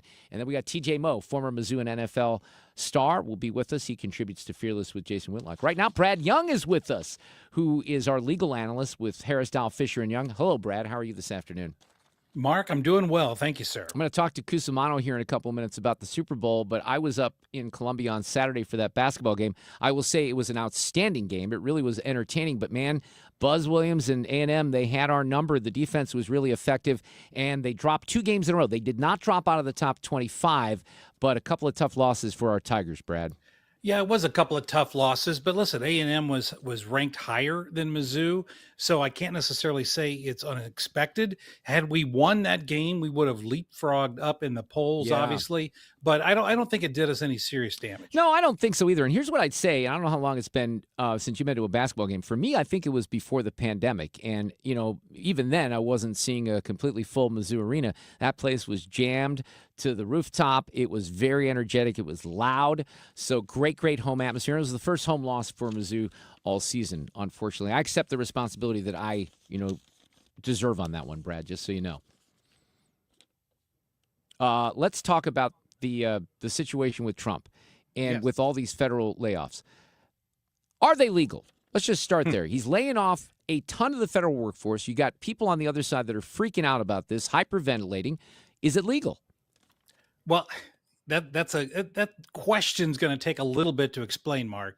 On the one hand, on the one side of the issue, the office, actually it's the union rep, lawyers are saying it's not legal because Congress has funded these agencies, and therefore, since that funding requires these people be paid and at the funding levels authorized by Congress, layoffs are illegal or not permissible under law. That's the one side. Now, Clinton administration did a lot of layoffs. In fact, I was looking at this today. They didn't do anywhere near the number of layoffs that Trump is doing, but there were thousands of people who were laid off in the Clinton administration. That year, they balanced the budget. Interesting. 1 year, they balanced the budget. A lot of that was done by layoffs. However, here's the big difference between now and then. The Clinton layoffs were done with bipartisan congressional approval. That hasn't been given to Trump yet, but that doesn't mean that it couldn't happen at a later date. For example, in the tax reconciliation bill that's currently working its way through Congress, they could, when I say they, I mean Congress, could easily uphold what Trump is doing, which would eliminate any legal issues with the layoffs. But one of the reasons the union is advising some of these workers to not take the buyout is because the offer, they claim, doesn't guarantee that they'll have compensation or that the benefits will be paid, right? Well, that's and their claim. there is actually some truth to that, because right now the funding for most of these agencies ends in March. And so what happens in April, again, the power of the purse under the Constitution comes from Congress. So there's no absolute guarantee of it. But let me put it in this context, Mark. Every time there's some sort of a budget battle showdown with Congress and the government so-calls gets shut down, there's wailing and gnashing of teeth, of course, nationwide from the media. Oh, my goodness, these people are out of work. They have no guarantee of being paid. What happens every single time without exception? They get paid every time. They get paid. They come back to work, and basically it turns into a extended paid vacation. That's the way I'm looking at this. Technically, has Congress approved these buyouts? No. Right now, is there a guarantee that those buyout orders will be upheld by the federal government? No. Is it going to happen? Yes. And so that's the context in all of the yelling and screaming and hairs on fire. That's really what it boils down to. So here's what President Trump said yesterday. We have a long way to go, and we're talking about fraud, waste, abuse. And when a president can't look for fraud and waste and abuse, we don't have a country anymore. So we're very disappointed with the judges that would make such a ruling. That was the president on Air Force One. He actually might have said that earlier today. But obviously, there are attempts. In the Brett Baer interview, he also went on this particular, issue. I disagree with it 100%. I think it's crazy. And we have to solve the efficiency problem. We have to solve the fraud, waste, abuse, all the things that have gone in the government. We're talking about hundreds of millions of dollars of money that's going to places where it shouldn't be going, where if I read a list, you'd say this is ridiculous. And you've read the same lists, and there are many that you haven't even seen. It's crazy. It's a big scam. It is a scam. A lot of people agree with this, but then you got, liberals out there like Connecticut Democrat Chris Murphy. This is the most serious constitutional crisis the country has faced, certainly since Watergate. All right, there's no hyperbole there, Brad, right? The biggest constitutional crisis since Watergate. Are they kidding us at this point? No, they're trying to out sensationalize the Trump administration. But let me again put this into perspective here. Are there some USAID programs that are beneficial and worthwhile? I would say probably yes. I said that last week, right? Okay, but anything that you do in this type of thing, you got to take it down. If you're going to redo your house, you rip it down to the studs and then you rebuild. And that's literally what Trump is doing here. He's ripping down USAID to its studs and then rebuild and find those programs that are worthwhile, fund those, and then cut out the money for Uganda for condoms or whatever the silliness that we see coming out here. That's how this is going to play out. The problem is that, and you and I have talked about this issue before, if we're being honest, the addiction to the spigot in Washington is bipartisan. Right? It is bipartisan. Oh, it absolutely is. So, yes. there is Earmarks. a scenario where you have people from across the country calling Republican members of Congress saying, hey, we're kind of down with all this agenda and everything, but not when it affects us on, some of the climate change grants that farmers get. All this stuff is being spread across the country. I was with a friend last week who has a wife that does independent contracting, and one of her big clients is something that's associated with wind and energy, with farms, and that funding got cut off, maybe temporarily. But I think what you're saying is what I'd like to have happen is, okay, let's take a look at these programs. What's the ROI? And justify them. Absolutely. And I do believe that's exactly what's going on here. But let me go back to the workforce buyout issue for just a minute. I just ran the numbers. I looked up what is the average employee salary for a federal employee, taking all 2 million plus employees. Do I want to know It works the out to be answer? $106,000 per employee. Okay. Is the average. Now, if you look at as of today, 65,000 workers have accepted the buyout.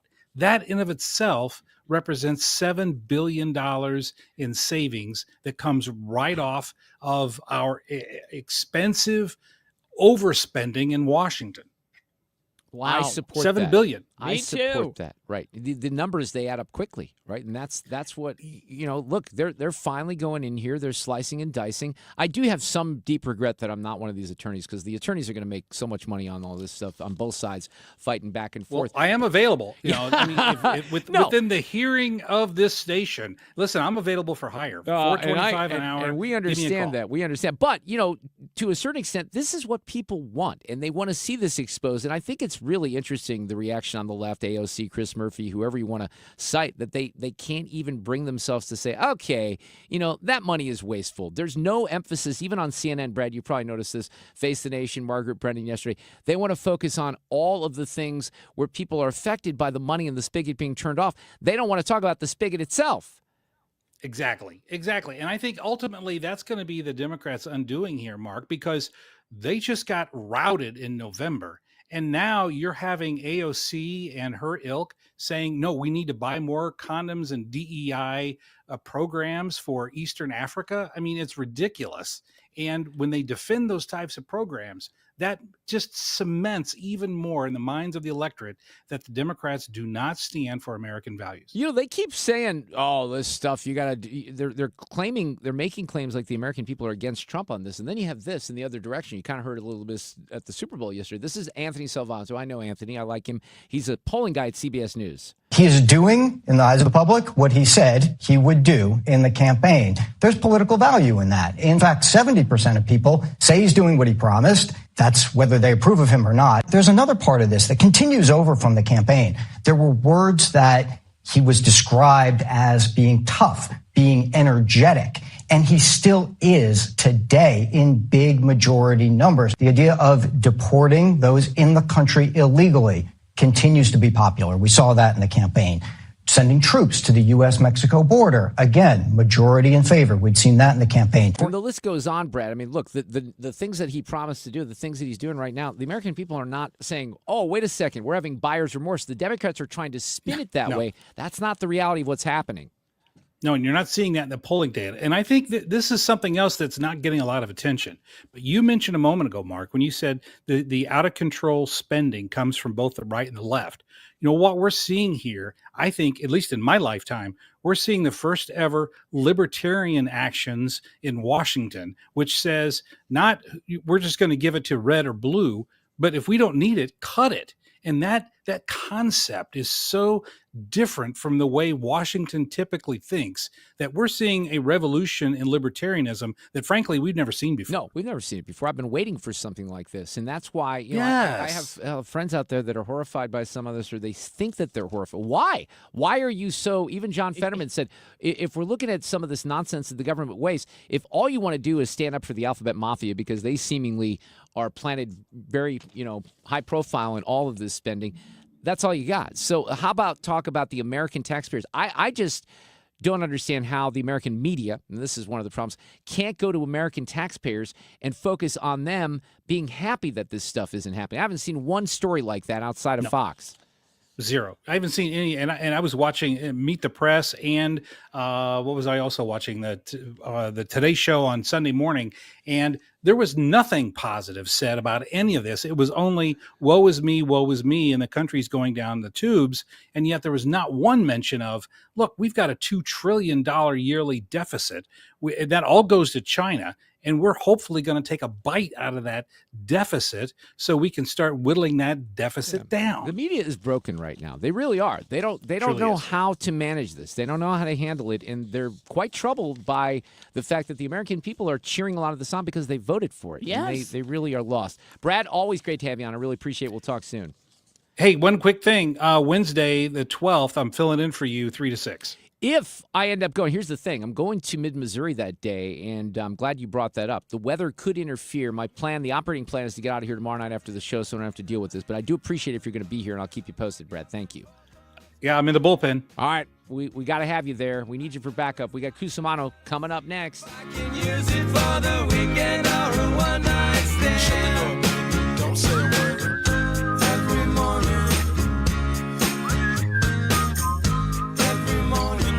Dependable traffic on 97.1 FM Talk. On the roads, we do have some slowdowns out there, but it's not terrible.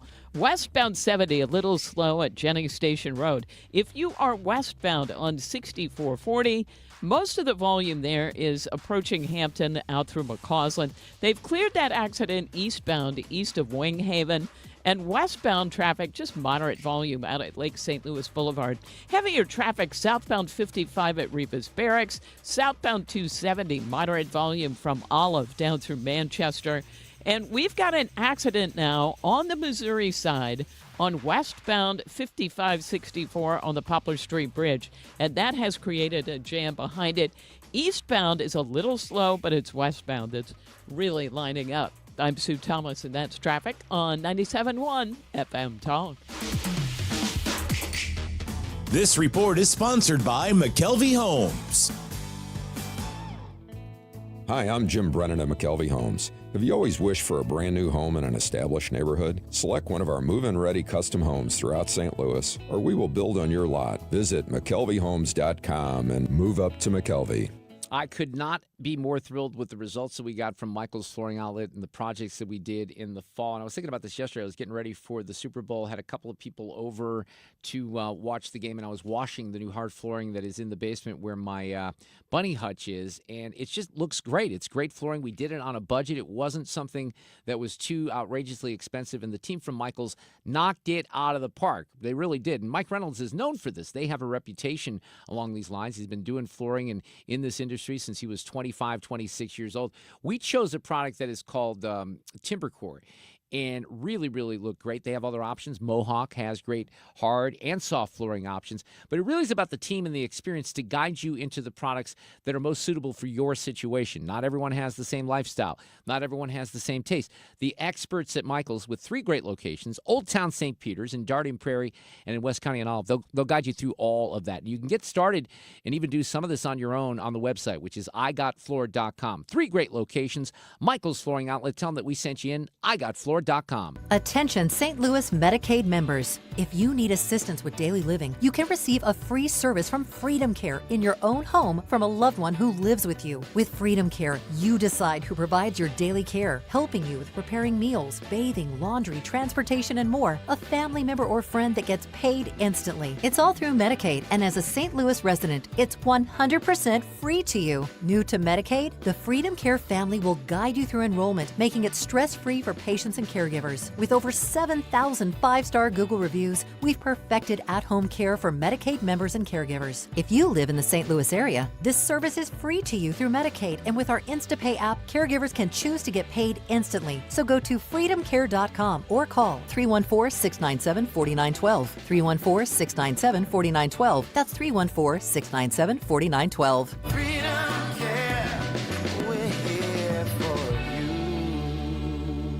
Hi, I'm Bob Kershaw with Retirement Advisory Group. Are you worried about market volatility? Are you concerned your money won't last you through retirement? Hi, I'm Tammy Kershaw, and as a family-owned business, we are committed to protecting your retirement, whether you're nearing retirement or already retired. We have a lot of folks that aren't aware of all the new investment choices that are available, which give you growth and protection from losses at the same time. Are you aware of all the fees that you are currently paying? We can show you how to avoid those fees. So come in now for your free retirement review and get a second opinion on your retirement plan. And just for coming in, you'll get a copy of our latest edition book, Your Key to a Worry-Free Retirement. Let us show you how to retire with confidence. We are proud to say we haven't lost a penny of our clients' money in 39 years, and we won't lose a penny of yours either. Let our family help your family. Call us now at 314-993-9494 or go online to retirementkey.com. That's retirementkey.com. Hey guys, Glover here with my friends Mark and Neil Gelman of eXp Realty. If you need to sell your home to buy a new one, it's never been more important to have an experienced negotiator that you can trust. You need my friends Mark and Neil Gelman on your side. 314-336-1991. Go to thegelmanteam.com.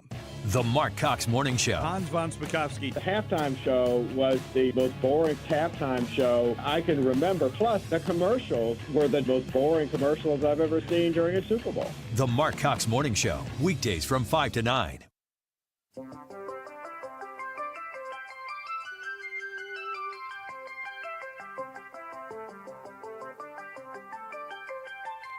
Really looking forward to a conversation with Anson Frericks in the next hour, former top executive at Anheuser-Busch InBev, and he's written a book called Last Call for Bud Light, The Fall and Future of America's Favorite Beer. And he wrote the book, but there's an excerpt that was in the Free Press last week that I read from. And for those of us here in St. Louis, I think we're especially interested in his message. He goes through the whole Dylan Mulvaney debacle and what happened and what he thinks the company might do in the future. But it's a great lesson in how DEI goes awry. And that's coming up. We got TJ Moe in the next hour, plus an audio cut of the day. Frank Cusumano is here, sports director of KSDK. It just was a flat game from the very beginning yesterday, Frank. I don't even know what to say about the Chiefs' performance. It was, stunning to see them not be able to do anything offensively. Yeah, and I don't think it's so much about the Chiefs. It's more about the Eagles and that incredible roster. I mean, when you can rush the quarterback and sack him 6 times and beat the tar out of him all day with only 4 getting to the passer, I mean, that shows you just how talented that defensive line is. And on the other side, they couldn't touch Patrick Mahomes. I mean, they couldn't touch Jalen Hurts. When your offensive line averages 6'6", 300, I think, and 38 pounds, well, Jalen Hurts had all day to throw, and you just got to see a healthy Jalen Hurts with time to throw, looking like a really good quarterback again. I told you the way to handicap it. Dan Dierdorf used to say that you go, if all things are equal, go with the team that has more fat guys, and that might have been the Eagle. I think that formula worked, right? That was the Eagles. Yeah, and it's, the hero of this game is Howie Roseman, the general manager. I think we talked about it Friday. This guy has the best 53-man roster in the NFL. And he just drafts great players from Georgia and Alabama. He acquires good ones like Saquon Barkley in the NFL, and they're loaded. And here's the thing is they got 8 starters who are like in their first or second year, so they're not paying these guys. I know we kind of overreact after a Super Bowl and say, well, they're going to be dominant for years to come. But salary-wise and putting this whole thing together, Philadelphia, they should be good for a long time. So let me shift to some other things. And I was at the game on Saturday in Columbia, Missouri, and that was just a heartbreaker. It was a great game, very entertaining. We talked about Buzz Williams and A&M on Friday. They did the job they had to do, and unfortunately, the Tigers lose 2 in a row. They have Oklahoma at home on Wednesday night. Didn't really hurt them too much in the rankings, but you don't want to keep sliding in February because that's going to hurt your NCAA seed. Yeah. The thing about it is, I thought about this today, is that conference is so great that Mizzou can have an 0-2 week and still be 21st in the country. So, like, you lose to Tennessee, you lose to Texas A&M, but that one hurt on Saturday because you had that momentum, you had the lead late. But I don't know if I'm going to think, I'm really worried about Mizzou because, look, their great player made their big shot, and our great player did not make his big shot. I don't think we're going to have, Grill and Tamar Bates have a combined shooting effort like that again this season. They really shut down Caleb Grill. I mean, it was impressive. They just wouldn't let him get a shot off. And this kid for A&M, Coleman, I think was his name, he had like 19 rebounds. I think he had 12 in the first half. He was just crushing us on the inside. Yeah, points in the paint the first half. I think they had 24 of the 38 points were in the paint in the first half for the Aggies. What happened on Saturday night with the Blues and the Blackhawks? Well, it was wild because it went to a shootout. It went to a 10-round shootout. It was like watching a prize fight. No one could score. And in the end, Foxa, not the most likely candidate, had the most, attractive shootout goal maybe of the season for the Blues. So they escaped with a victory. They had to do it against the Blackhawks. But this break now where they're not going to play for about 11 more days, look, they're coming back. They're 8 points behind in the final playoff spot. They got a lot of work to do when they come back. It's like a 26-game sprint to the end. Yeah, unfortunately. Anything else you want to mention here this afternoon? What am I forgetting? Yeah, a big one tomorrow because SLU has George Mason. They're the number 1 team in the Atlantic 10, and SLU's got to win against a good team. They want to get that double bye in the conference tournament and finish in the top 4. And right now they're 3rd in the conference. That'd be a huge win tomorrow at Shavitz for them. It's just a sad sports period, if you will, because for those of us who are huge football fans, and I'm in that camp, both college football and professional football, no more football until the end of August. Now, usually I'm able to fill that gap with NCAA college basketball. It seems like that's possible. And also some spring baseball. That seems less possible. Yeah, just being especially honest. this year. Yeah. But you're right. You've just depressed me. No football for till August. You're right. That's sad. Well, and I don't count the whatever they're calling the USFL or any of that. I mean, I just don't count that. Apologies to the Battlehawks fans out there. It's not real football. Thanks, Frank. We'll talk Friday. Take care. All right, we'll see you. Yeah, I can't get my friend Chris Smith is trying to get you Battlehawk. into it. Yeah, I don't know. I can't get there, unfortunately. It's all about the NFL and college football. On that topic, TJ Moe will be here, former Mizzou and NFL player, and never shy about his opinions. He'll join us in the next hour to reflect on the Super Bowl and some of the woke stuff that went on. We also have, as I mentioned, Anson Frericks, who is the former executive at Anheuser-Busch, who's written a book about the Bud Light debacle, coming up after Fox News at 5. When tragedy befalls you, don't let it drag you down. Love can't kill your problem. Catch anything you missed today by getting the show podcast at 971talk.com.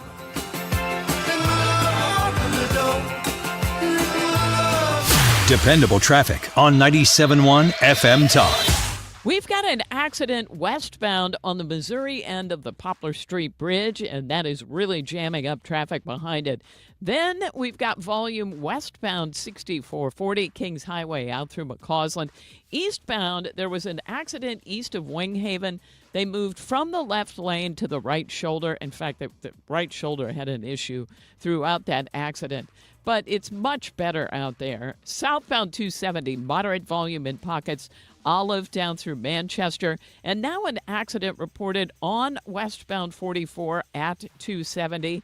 So if you are headed in that area, it's blocking the left lanes, kind of the ramp to southbound. Northbound's easier to access. It looks like they'll still let you on the southbound ramp to 270, but it's really tricky to get there. And southbound 55, just a little bit slowed down at Rivas Barracks in the construction zone. This report brought to you by Jerry Kelly Heating and Air Conditioning. I'm Sue Thomas, and that's traffic on 97.1 FM Talk.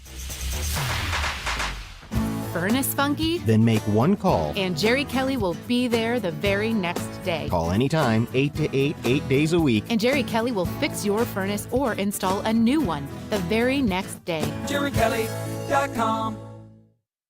Resolution firms need the tiny fine print at the bottom of all their TV ads. Hi, this is Lance Drury with the Lance Drury Law Firm. You don't hear fast-talking disclaimers in our ads because the claims we make are 100% transparent. The Lance Drury Law Firm primarily focuses on one thing, IRS problems, and we're regulated by the Bar Association, and we have a AAA rating with the Better Business Bureau. IRS issues are serious legal issues. The Lance Drury Law Firm has helped thousands of clients navigate the best resolution plans, and we tell you up front exactly how much it'll cost. Tax resolution law is all we do. So before you send money to some out-of-town, high-pressure salesperson, give us a call at the Lance Drury Law Firm, located right here in St. Louis. Call today to schedule your free consultation with me, 314-260-6120, or visit LanceDruryLaw.com. The choice of a lawyer is an important decision and should not be based solely upon advertisements. If better health, more energy, and detoxing your body are some of your priorities this year, get Active Liver today and start the year off knowing you're giving your liver some well-deserved relief. You can find Active Liver in stores at your local CVS or online at Amazon or NewNordicUSA.com. When we started Neovitin back in 2009, we wanted to create a multivitamin that we would take ourselves. That's why we use quality ingredients in our Neovitin Original Formula multivitamin. With over 20 vitamins and minerals, along with our physician-formulated proprietary blend, you can be sure you are getting the highest quality daily nutritional support. Give Neovitin Original Formula Multivitamin a try for yourself. Find it at your local Schnucks, Dierbergs, and online at neovitin.com. Could you make $500,000 in retirement savings feel like $1 million?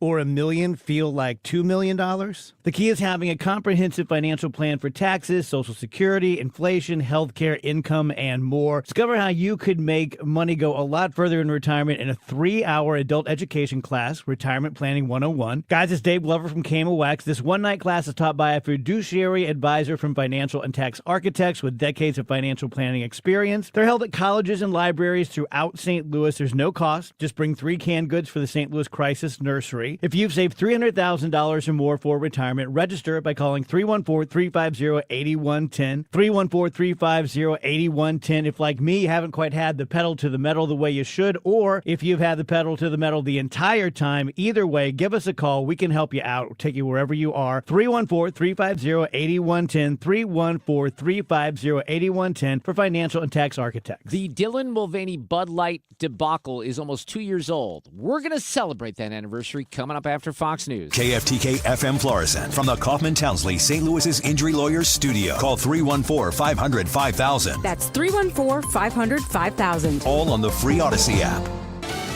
They could lose track of it. I'm Lisa Lacera, Fox News. A warning from a watchdog agency that billions of dollars in humanitarian aid is at risk of being unaccounted for after the Trump administration funding freeze. Hundreds of thousands of metric tons of U.S.-provided food aid is at risk of being diverted or spoiling, the Inspector General for USAID says. Even with waivers for life-saving aid issued by Secretary of State Marco Rubio, the Inspector General says shipments of food assistance are delayed and vetting mechanisms to mitigate the risk of U.S. aid benefiting terror groups are undermined. Last week, a federal judge blocked the Trump administration, putting most USAID employees on administrative leave. President Trump has accused USAID of corruption and wasting taxpayer dollars. Fox's Jared Halpern at the White House. President Trump signing several executive orders and other actions in the Oval Office this afternoon, including putting a 25% tariff on imported steel and aluminum. Trade advisor Peter Navarro says the tariffs are about ensuring the U.S. never has to rely on foreign nations for critical industries. He also pardoned former Illinois Governor Rod Blagojevich. A group of congressional Democrats protesting outside the Washington offices of the Consumer Financial Protection Bureau after the agency is all but shut down. This is like a bank robber trying to fire the cops and turn off the alarms just before he strolls into the lobby. Massachusetts Senator Elizabeth Warren, the agency was put in place to protect consumers in response to the 2008 recession to protect people from predatory lending. A group of investors led by Elon Musk offering nearly $100 billion to buy OpenAI, which makes ChatGPT. CEO Sam Altman quickly rejected the deal. America is listening to Fox News.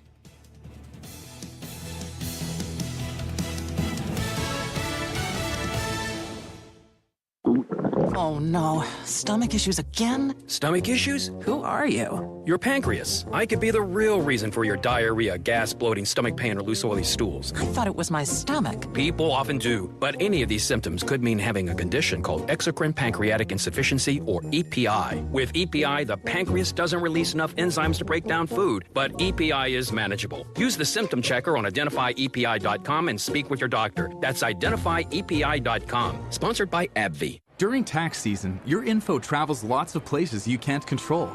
W-2 arriving from payroll platform 3. Everything criminals need to steal your identity is on your W-2. Last call for accountant at home office, 1 minute.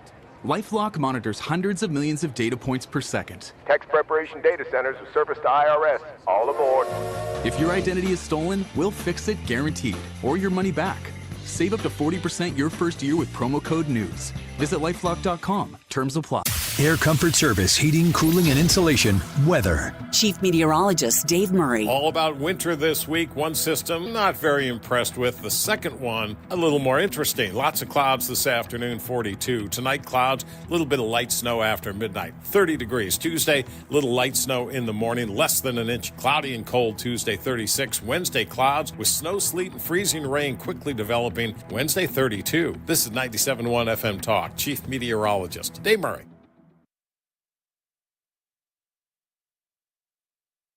Okay, I think it's my turn to talk. I was trying to hand out cookies here to Ethan, and he was reluctantly agreeing to take them. They're delicious cookies that I made, but I keep bringing the team cookies, and I think they feel like they're eating too many cookies, Sue. Is that what's happening here? I think so. They are good, they say. Yeah, these are just the regular standard chocolate chip cookies. Fred took one. I think Ethan will take one eventually. Hey, I have a great opportunity for you. Maybe you had a little bit too much of a mess at a Super Bowl party yesterday, and you need the carpets cleaned. Well, Zero Res can help you with that right now. They have a great offer for the month of February. Believe it or not, we're going to be at the midpoint of the month of February in just a few days. If you would like to take advantage of a great offer, you mentioned my name or 97.1 FM Talk, you need the carpets cleaned. 3 rooms starting at $119, and you can get 1 room free. That's a $100 savings right there. If you want the air duct package as well, $75 off the air duct cleaning package when you mention my name or 97.1 FM Talk. We always change the deals month to month, sometimes a little better on the air duct front, sometimes on the carpet front. I would say pretty equal right now. You can get a great deal during the month of February with professional cleaning, awesome crews, an outstanding level of customer service with the legendary 30-day Gotta Love It guarantee.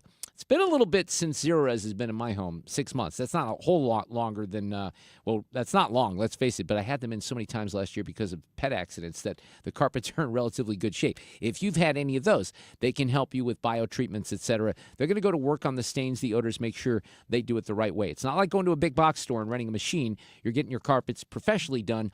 You're going to be happy with the experience. 314-474-2020 or online, ZeroResSTL.com. Homeowners, selling your St. Louis home is a big deal, and look, I understand selecting the right agent can be a daunting task, but it is crucial. Mark Cox here. There are agents out there who will tell you an unrealistic sales price just to get your business, and that's why I only recommend my friend and trusted agent, Gloria Liu, with Your Home Sold Guaranteed Realty.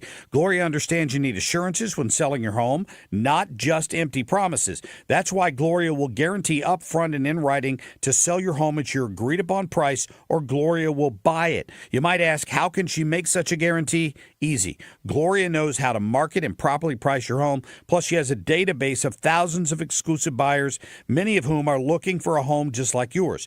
Take it from me. Call my friend Gloria Liu at 314-325-6888. That's 314-325-6888.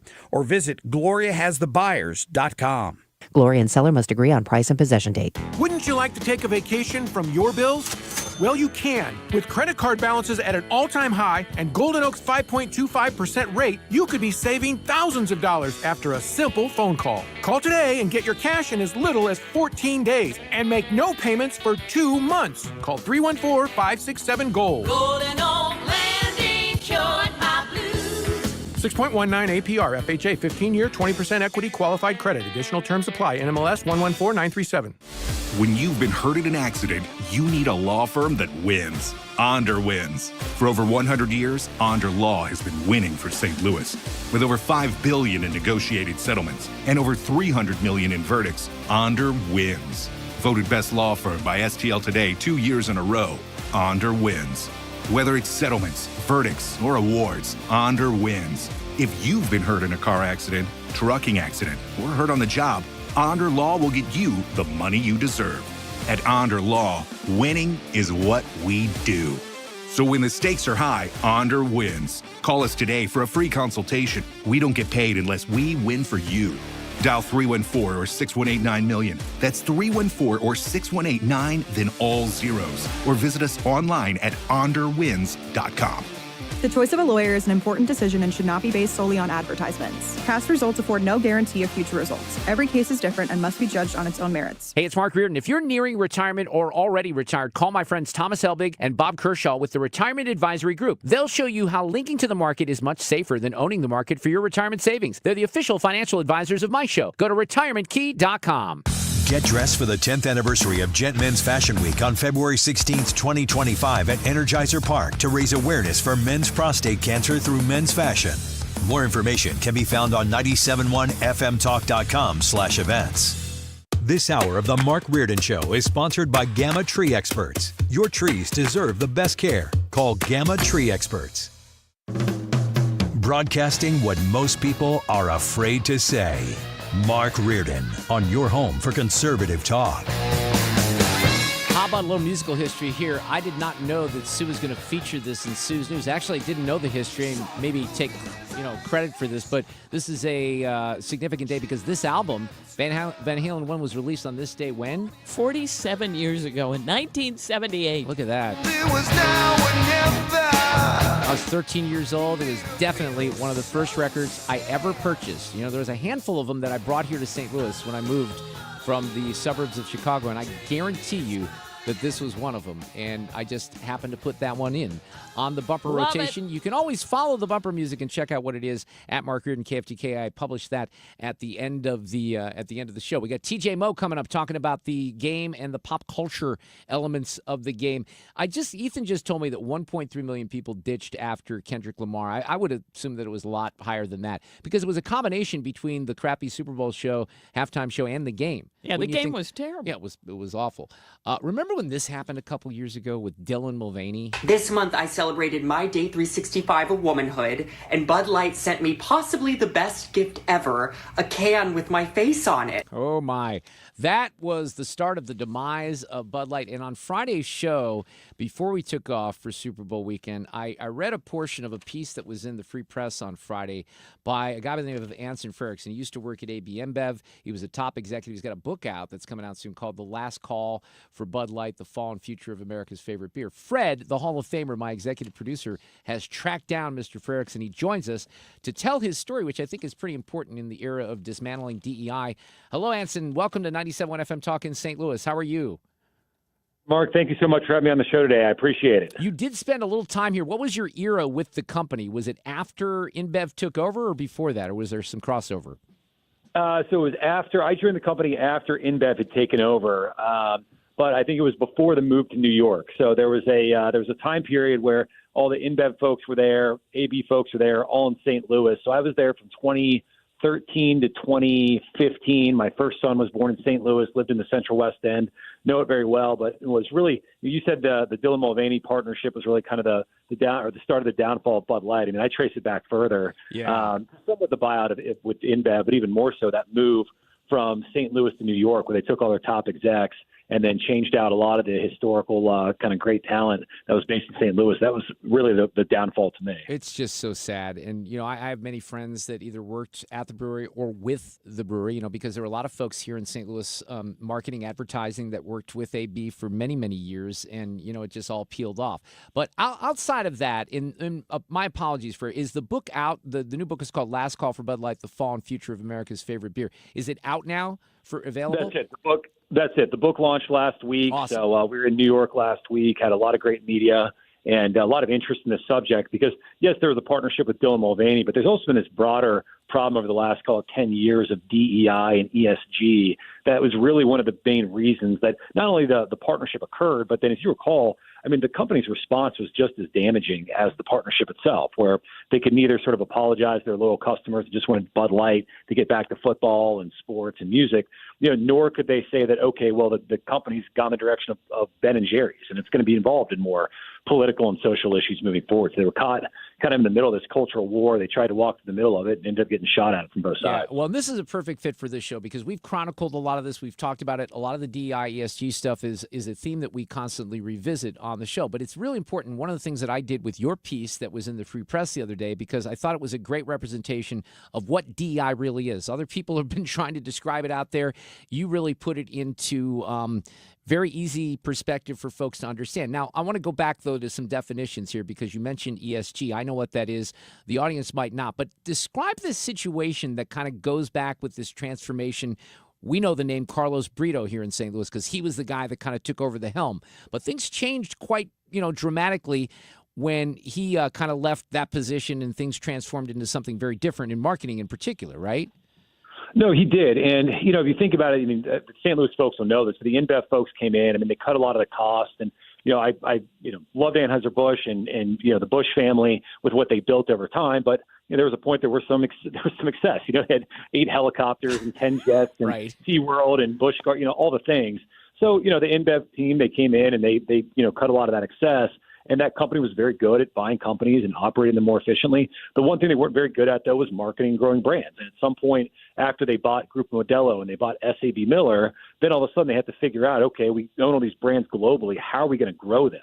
And there was a board member, one of the Brazilian guys named Jorge Paulo Lehmann, who was kind of the controlling member. He said in 2017, 2018, this is his word, saying, I'm a scared dinosaur. I don't know how to deal with all this change and all the cultural change. And I don't really know how we're going to grow the company. And that was really like they really picked up ESG and DEI as essentially like the guideposts for how the company was going to grow. And ESG means environmental, social, governance. DEI is, of course, diversity, equity, inclusion. And that's sort of when this whole philosophy started creeping in. I think that Carlos Brito didn't really like it, and that's one of the reasons he left the firm. But then Michel Decaris was put in place as the head of the company in 2021. And he all of a sudden had ESG as his kind of like fourth pillar of the company.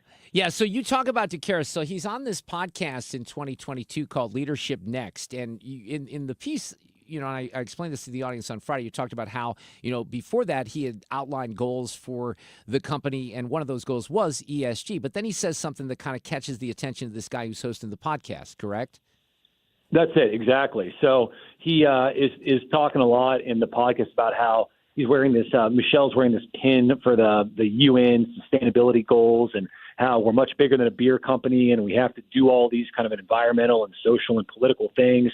And literally the host asked him, like, hey, there's a lot of debate right now in the country on, what's the purpose of a corporation? In the case of Anheuser-Busch Bud Light, she just make beer and great commercials, and others, as kind of Milton Friedman said, is the purpose of a corporation, serve your shareholders, or is it to serve all stakeholders? That's more this European World Economic Forum globalist view that businesses are supposed to serve all these other interests. And, Michelle kind of took the latter and said, we're more ESG focused. We're doing a lot of things. And then the host asked, well, that sounds kind of like, are you a woke CEO? And he essentially said, well, that's to be judged. And and it has been. It has been, hasn't it? So, I want to get to what happened with Dylan Mulvaney, but I think it's interesting to talk about the couple years before that because in Anson Frericks is here, and he's written a book about all this called The Last Call for Bud Light. You talk about how they, introduced, and this is very illustrative, I think, to people who don't know much about DEI. They introduced the diversity dashboards and some of the other things that, show the gender and makeup of each team, and you have goals that you have to set and all these things, right? No, that's exactly it. And, when I joined the company in the Carlos Brito era 10 years earlier, then it was a meritocracy. It says we want to hire the best and brightest, and then you get judged based off your results. That was one of the things that was actually appealing to me at the time when I joined. And then in this kind of 2021, 2022, called the post-George Floyd era, then all these companies, raced to be essentially the, most diverse and most equitable and most inclusive. And really that whole entire program, it became very controversial in corporate America. Now, Anheuser-Busch was introducing diversity dashboards, as you mentioned. And then they even changed one of the principles of the company away from being a meritocracy to basing you off of the diversity of your team. And that diversity was bolded and was made very clear that you would only get promoted if you had a certain number of folks that looked this way or, kind of slept with that person, which is very different than the company that I joined. And in Anson, then enter Alyssa Heinerscheid, because she became the focus 2 years ago. And it was March of 2023 when Dylan, and I played the soundbite, got that package, right? That was it. So it was March of 2023. And, it was a very combustible time, especially as it related to, transgendered issues. You might recall that this is when you had 25 states that had ballot initiatives out there to ban biological men from competing against women in sports. You had a bunch of states that were trying to ban transgender affirmation care. So this was a very hot topic. That was also the same week that you might remember there was a transgendered student that shot up a Christian school in Tennessee. So this was just a very, very kind of like combustible time period, and probably the worst time for Bud Light to do a partnership with Dylan Mulvaney, who had been at the Joe Biden White House over the past year, advocating for gender affirmation care and, biological males compete in sports, and had documented this 365 days of girlhood, which was offensive to a lot of women as well. They couldn't have picked a worse person to send a can to celebrate a milestone. But Alyssa was someone who had kind of bragged on another podcast that, Bud Light is kind of fratty humor. We're moving away from that, right? And so she kind of puts her stamp on that to a certain extent when all this is happening. And then when the story comes out about Dylan, it really looks bad for Bud Light. No, it really looked bad. So, of course, the Dylan partnership came out, and then a couple of days later, it came out that Alyssa had just been on this podcast a few days prior, to your point, talking about the Bud Light consumer was kind of fratty and out of touch, and that we needed to have this more diverse and more inclusive approach to marketing. And that's not what Bud Light needed. Bud Light just needed better marketing. But Anson, you worked with her. You knew her, right? I did. I knew Alyssa. And, Alyssa, I had a fine relationship with Alyssa, and I think she was fine dealing more with budgets, and she was somewhat reliable when she was doing more of the budgets. I was kind of surprised. I was not at Anheuser-Busch at the time when she did the partnership. I was surprised she got the Bud Light role. When I actually left Anheuser-Busch, in part because I tried to do a partnership with Black Rifle Coffee Company, that the same team that greenlit the Dylan Mulvaney advertisement would not allow me to do a partnership with Black Rifle Coffee Company, which kind of showed, how far I think the company had kind of drifted from knowing its customer and knowing who it was. And even with Alyssa being put in place, a lot of people scratched their heads. And even I think there was a whole profile done on Alyssa, and even some of her friends thought it was comical that she was the head of Bud Light, since I don't know if she even knew anybody who ever drank Bud Light in their life, having grown up in New York City and attended Harvard and Wharton and had lived in New York most of her life. So that it happens. This is so fascinating, and I know that the audience is loving this because this is so relatable to St. Louis. Anson Frericks is here, and he's written a book about all this called Last Call for Bud Light, The Fall and the Future of America's Favorite Beer. That thing comes out. You have podcasters, television hosts, radio hosts like me all over the country, Twitter, you name it, highlighting this, and Kid Rock blows things up. Everyone's against Bud Light. Their sales plummet in a very short time. Yeah, so sales plummet immediately when people see this. And of course, Kid Rock lights up the Bud Light, and Travis Tritt kicks him off the country music band, and there's all types of memes out there. And I think what was most telling about Anheuser-Busch's adoption of ESG and DEI is their response. And their response they had was equally as bad and equally as problematic as the partnership itself. At first they released some PR statement saying how, hey, occasionally we send milestones to people to celebrate important, times in their lives. And people were kind of convinced or kind of confused by that. And then they went dark for about 2 weeks. The sales plummeted 10%, 20%, 30%. And then 2 weeks later, they issued letter to America. And the problem with it is that it neither acknowledged that there was what the situation was, why there was a problem. They didn't apologize to their loyal customer base for getting involved in this issue, nor again did they say that Bud Light was going to be Ben & Jerry's. They kind of just took this middle approach. And I don't know, I'm a fan of history. I like Teddy Roosevelt. He always said that, when you're faced with a difficult situation, the best decision is the right one. The second best is the wrong one. And the worst decision is the no response at all or no decision at all. And that's kind of the approach they took. And they've still taken. And sales continue to be down and dwindling because the company hasn't gotten a hold of the situation.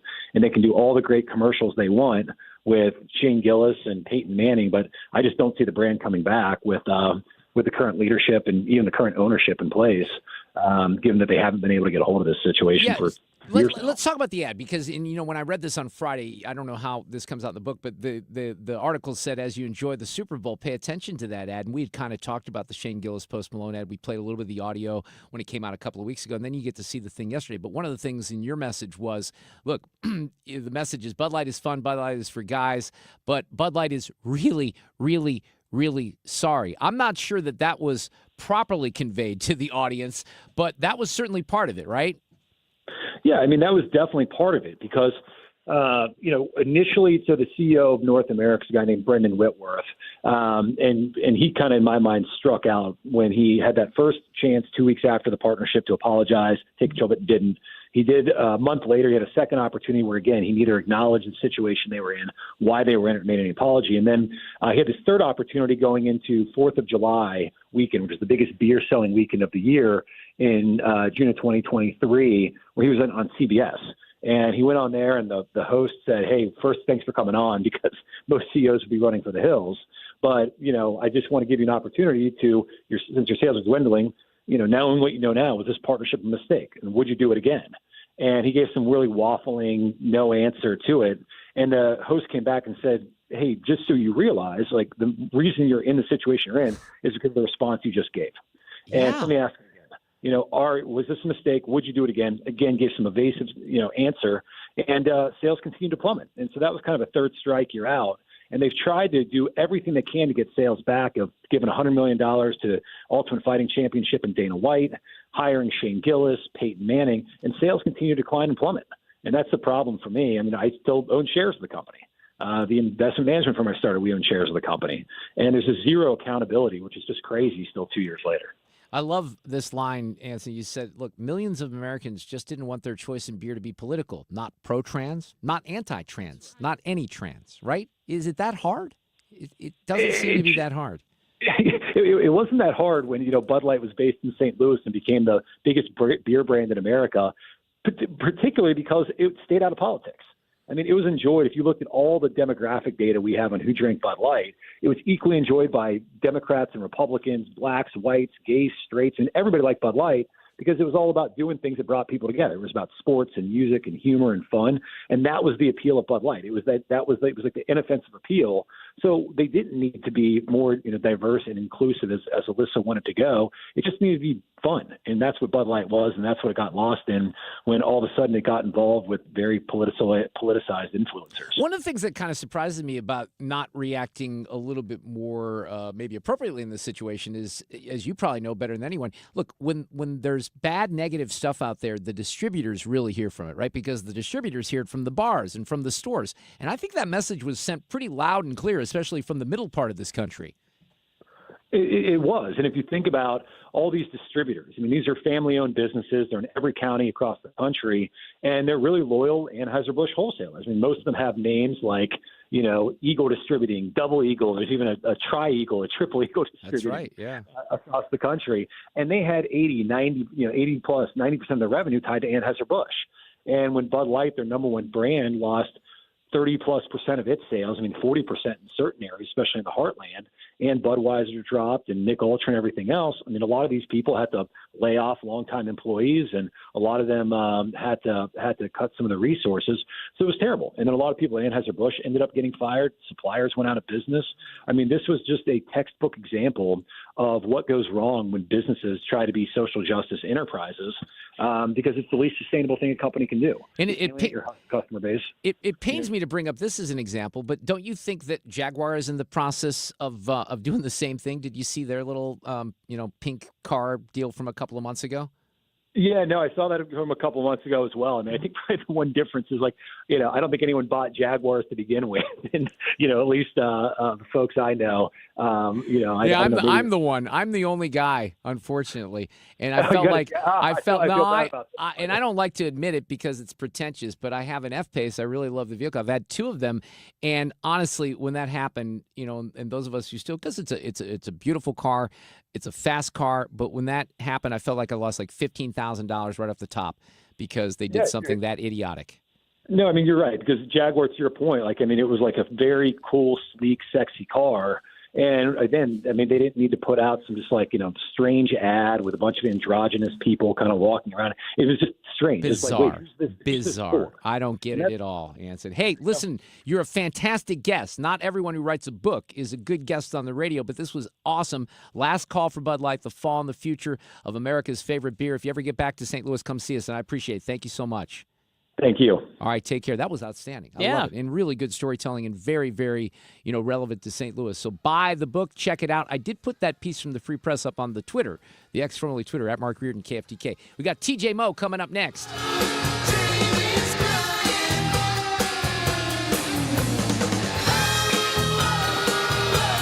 Dependable traffic on 97.1 FM Talk.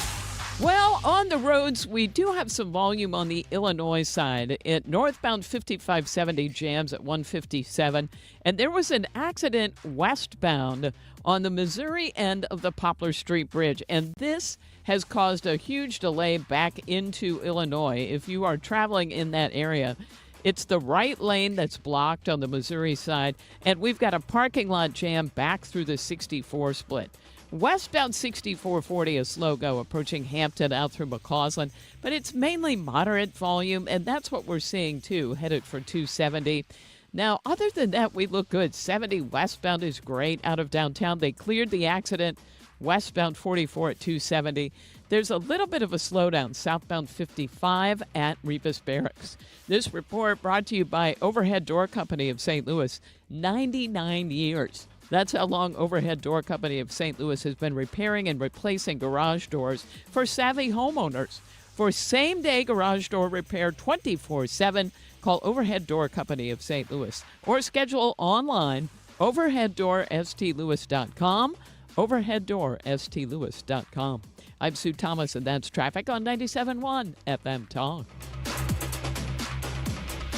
Rhino Shield is far superior to even the best traditional exterior house paint. Rhino Shield is 8 to 10 times thicker than paint and comes with a 25-year transferable warranty. Rhino Shield is the only ceramic coating company that has been chosen by Disney, This Old House, and 3 times on HGTV's Curb Appeal, where every episode is concentrated on unpainted brick, bonds and seals to stucco, wood, hardy, block, color lock, masonite, and more. No better product for those steel aluminum-sided homes that have become, chalky and tired looking. We coat sloped and flat roofs to extend their lives too. After 15 years, we've got a great reputation and a superior product. As long as it's affordable, why wouldn't you do it? Before you make the costly mistake of painting with traditional paint, you'd be best served to call Rhino Shield today. We are the experts and our evaluations are free. 877-25-RHINO or 877-25rhino.com. Tell them, ladies. Don't paint, don't Rhino, go Rhino Shield. Never paint your house again. Rhino Shield. When you're approaching retirement, there are a lot of questions to answer. Do you have enough money to fund your income for life? How should you claim Social Security? And what's your plan for health care and long-term care? Hi, I'm Eric Robert, Director of Investments with the ClearPath Wealth Management Group at Stifel and host of On the Money Saturday mornings at 11 on 97.1 FM Talk. Don't leave your retirement to chance. It's crucial to understand and address relevant risks before you retire. Our team can help you get organized, guide you through critical retirement decisions, and create an investment portfolio designed around your needs. To schedule your free retirement plan consultation, go to clearpathinvesting.com. That's clearpathinvesting.com. Or call us at 636-695-2650. That's clearpathinvesting.com or 636-695-2650. Stifel Nicholas and Company Incorporated, member SIPC and NYSE. It's time for a $98 furnace tune-up. This portion of the show is sponsored by Jerry Kelly Heating and Air. 97.1 is excited to welcome Brian Kilmeade back to St. Louis. Hi, everyone. Brian Kilmeade here. I have great news. I'm going to be joining all of you in St. Louis. Be a part of this event. March 22nd, St. Louis. You're going to love it. Get tickets at briankilmeade.com.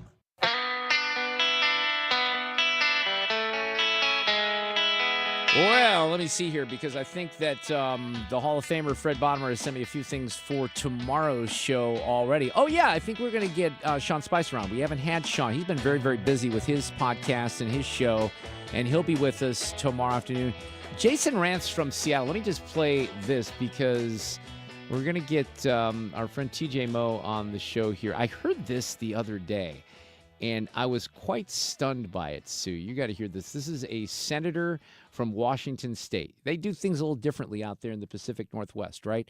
But on the, well, I have a 10-year-old. You know that. I talk about it all the time. She's in 4th grade, so a little worried about the teenage years coming up. I don't like a lot of the stuff related to the trans issue because of social contagion. And this is a senator, a state senator in Washington, Jamie Peterson, saying this. Kids over 13 have the complete right to make their own decisions about their mental health care. Parents don't have a right to have notice. They don't have a right to have consent about that. My gosh. When I heard that, I thought that was somehow AI generated or some other nonsense. So Jason Rantz, who does a talk show in Seattle, will react to that tomorrow. I mentioned Spicer. Oh, I'm very excited, and I think you will be too. Kenny Wallace is going to join us tomorrow. Yay! Kenny has been on like this European tour. Yeah, he's back, right? And he's in Italy. I think he was in Germany. He is back now, but his travels were fascinating. I was following them, as many people were from afar. It was a lot of fun. So, I mean, is there going to be anything better than Kenny Wallace reflecting on an international trip to Europe? Nope. I don't think so. All right, last night you heard this. Crap. I warned you about the halftime show with Kendrick Lamar. I don't really understand any of it, from the choices to the music. We'll talk about it here. TJ Moe is back with us. He is a former Mizzou standout wide receiver, NFL player. He contributes to Fearless with Jason Whitlock on Blaze TV, and he's always red hot and on fire on Twitter as well. Hello, TJ Moe. How are you this afternoon? Excellent. Mark, how are you? I'm good. Let's start with the game before we get to the cultural nonsense and the halftime show. I mean, a serious question from a football fan, and you were a football player. How does that happen? They just looked like they couldn't do, well, because they couldn't do anything. How does that happen to the Chiefs? What's your best guess there? I just think their offensive line was totally overwhelmed. I think it's what happened to them when they played Tom Brady's Tampa Bay Buccaneers and they lost that Super Bowl 3 years ago. I think when you get incredible penetration on the offensive defensive line, it's virtually impossible to do anything. And we've we've known this Chiefs team isn't that good. They won a lot of games, but it's like they set a record for winning 12 one-score games, and they had 12 comebacks this year as well. I mean, it was a very weird year where, hey, they knew how to win. That's great. They were good enough. They ran into a team that studied tape, had 2 weeks to prepare for them, and just dominated them on the offensive defensive line. And, you know, the Chiefs defense actually played decent, but after you get down like that, it's just like, you know, you had the pick six and everything else. Pat Mahomes played his worst game of all time. Oh, yeah. And, you know, it's, after a little while, you just start taking risks. If you watch Pat Mahomes at Texas Tech, that's how he looked a lot of times because Texas Tech doesn't have any offensive linemen, right? And so he's running around the Big 12 making a lot of really foolish throws. That's kind of how he looked last night. You know, I think a lot of us put the faith in Andy Reid and Spagnuolo in Mahomes just because of the magic. But, boy, that magic just wasn't there at all. I think it just became frustrating. I get it because, look, I'm a Chiefs fan, but I understand the country wasn't for him. I also understand how difficult it is to win one championship outside of 3 in a row or 4 in, 6 years. So that's a tough endeavor. But just from a competitive standpoint, it was, I think, baffling to a lot of fans because there was no competition on the other side of the ball. No, that's exactly right. And, there were some interesting developments yesterday. A white cornerback had a pick six. Cooper DeJean, the kid from Iowa, is the first. He's technically the slot corner, but he's a starting player. He's the first starting white corner in the NFL since Jason Sehorn. It's been like 20 years. Hadn't had an interception in the NFL yet. And he got a pick six last night. I mean, the kid is really, really good. There's been some interesting stuff. Now, there were no white people at halftime or in the pregame, but during the game, there were some white people that actually made some plays. All right, let's talk about the halftime show. Look, I spent all of last week warning people about this from this standpoint, because I didn't understand at all how the NFL could pick a guy like this just from the very nature of his lyrics and what they represent, the N-word everywhere. He couldn't even sing the damn song he won the Grammy for and was honored for a week ago. He couldn't do it in its entirety because of the N-word and because of allegations of, pedophilia. So going in, I knew it was going to be ridiculous, but man, the NFL had to come full circle, TJ, on this virtue signaling that started with George Floyd, didn't they? I am trying. The NFL is on the trajectory of the NBA, and that is certainly not a compliment. The NBA is losing its fans. They're sitting there trying to figure out, hey, should we move the three-point line back? Should we shorten the season? Why don't people care about our game? That's where the NBA is for those listening who don't understand that the NBA is absolutely tanking and nobody cares about that league. It's partially because they've gone so woke and their product's horrible and their players don't even care about playing hard. The NFL is on that trajectory. The NFL, while the entire country is becoming more conservative and more traditional, and Donald Trump has never had a higher approval rating. CBS did a poll last week. He was at 53%, an all-time high. I mean, even last night when Donald Trump came out of the tunnel, the crowd erupted. Okay, he's never been more popular. And while everybody's moving that direction, the NFL is bringing Kendrick Lamar out to do the worst halftime show of all time. And I broke this down on my Twitter, if you want to go at TJMO28, where, I mean, the symbolism, the imagery, all it was is an America-hating bitch fest. There's not a better way to say that, to be honest with you. It was a lecture to white people. It was all on a false narrative. If you followed this at all, you're sitting. They used Samuel L. Jackson as Uncle Sam, and they used him because of his role in Django Unchained. That's right. As he was the house N-word, right? House Negro. Yeah, yes, exactly. Yes. And so they use him to narrate it, and he's telling black people how they can act and that their behavior needs to be this way. No, too reckless, too loud, too ghetto.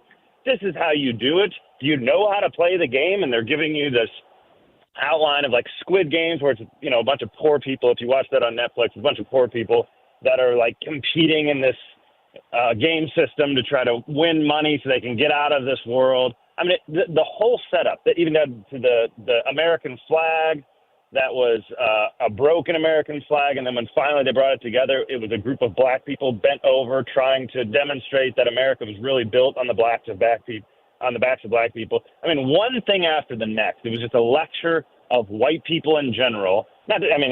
Just generally it's ridiculous because, black people don't want loud, reckless, and ghetto neighbors either, which is why as soon as they can move out of the hood, they do. So we didn't even talk about that. But the bottom line is it was such a terrible thing to bring in. And the NFL said, yeah, sure, on the biggest stage in all of television, we'll bring that in and we'll lecture the American people here. And we're going to double down on our DEI policies. And we're going to run commercials about how women are actually better at football than men if just given the chance. Yeah, it's so absurd. They're so disconnected. They are. Let me get to the commercials here in a second. But on the whole thing with the halftime show, because I've been lectured, we all have online by some of these progressives today. This was not one of the worst halftime shows. It was one of the most daring. Let's look at the social messaging aspect of it, because as you know, TJ, Hollywood does this every year with awards films as well. They pick movies that no one ever sees because they feel like they can hoist this message onto the American people. You can have your message anywhere you want. How about just simply trying to entertain folks during a Super Bowl halftime show? Would that really be so hard? And by the way, here's something else. This is a small ask. How about maybe an instrument, like one? I don't know, a violin or something simple. How about just one instrument in a halftime show? So I knew it was going to be sort of like that. The other thing is I don't know how you feel about the whole Drake aspect and the pedophilia allegations, but you have an entire group of people, not the whole crowd, but even if it was 10,000 people in the crowd shouting the line A minor, which is not about the musical note, it's about Drake diddling little girls, what would be the analogy for a white band doing something like that where it would be appropriate in front of a worldwide audience? I'm confused. I genuinely am confused about that. Well, we don't have to worry about that, Mark, because white people are not allowed at the Super Bowl halftime, okay? And so we're never going to have to worry about a white person doing anything in the Super Bowl halftime at all. I had thought about this. This is amazing. If you remember, I don't know how many years ago it was, 3, 4, 5, 6 years ago, there was the Grammys, and too many white people won, and so there was hashtag Grammys So White. And it was trending all over Twitter. That's it was right. back before Elon bought it, and it was rigged. I didn't see Super Bowl So Black last night, even though there were hundreds of black people on a field, not a single white person in sight, and they have not had a white performer headlining the Super Bowl halftime since 2019. Now, I don't count Eminem as white. I don't think Eminem counts himself as white either. He wasn't a headliner. But I will just tell you, that is where we are. We also had the Black National Anthem for who knows.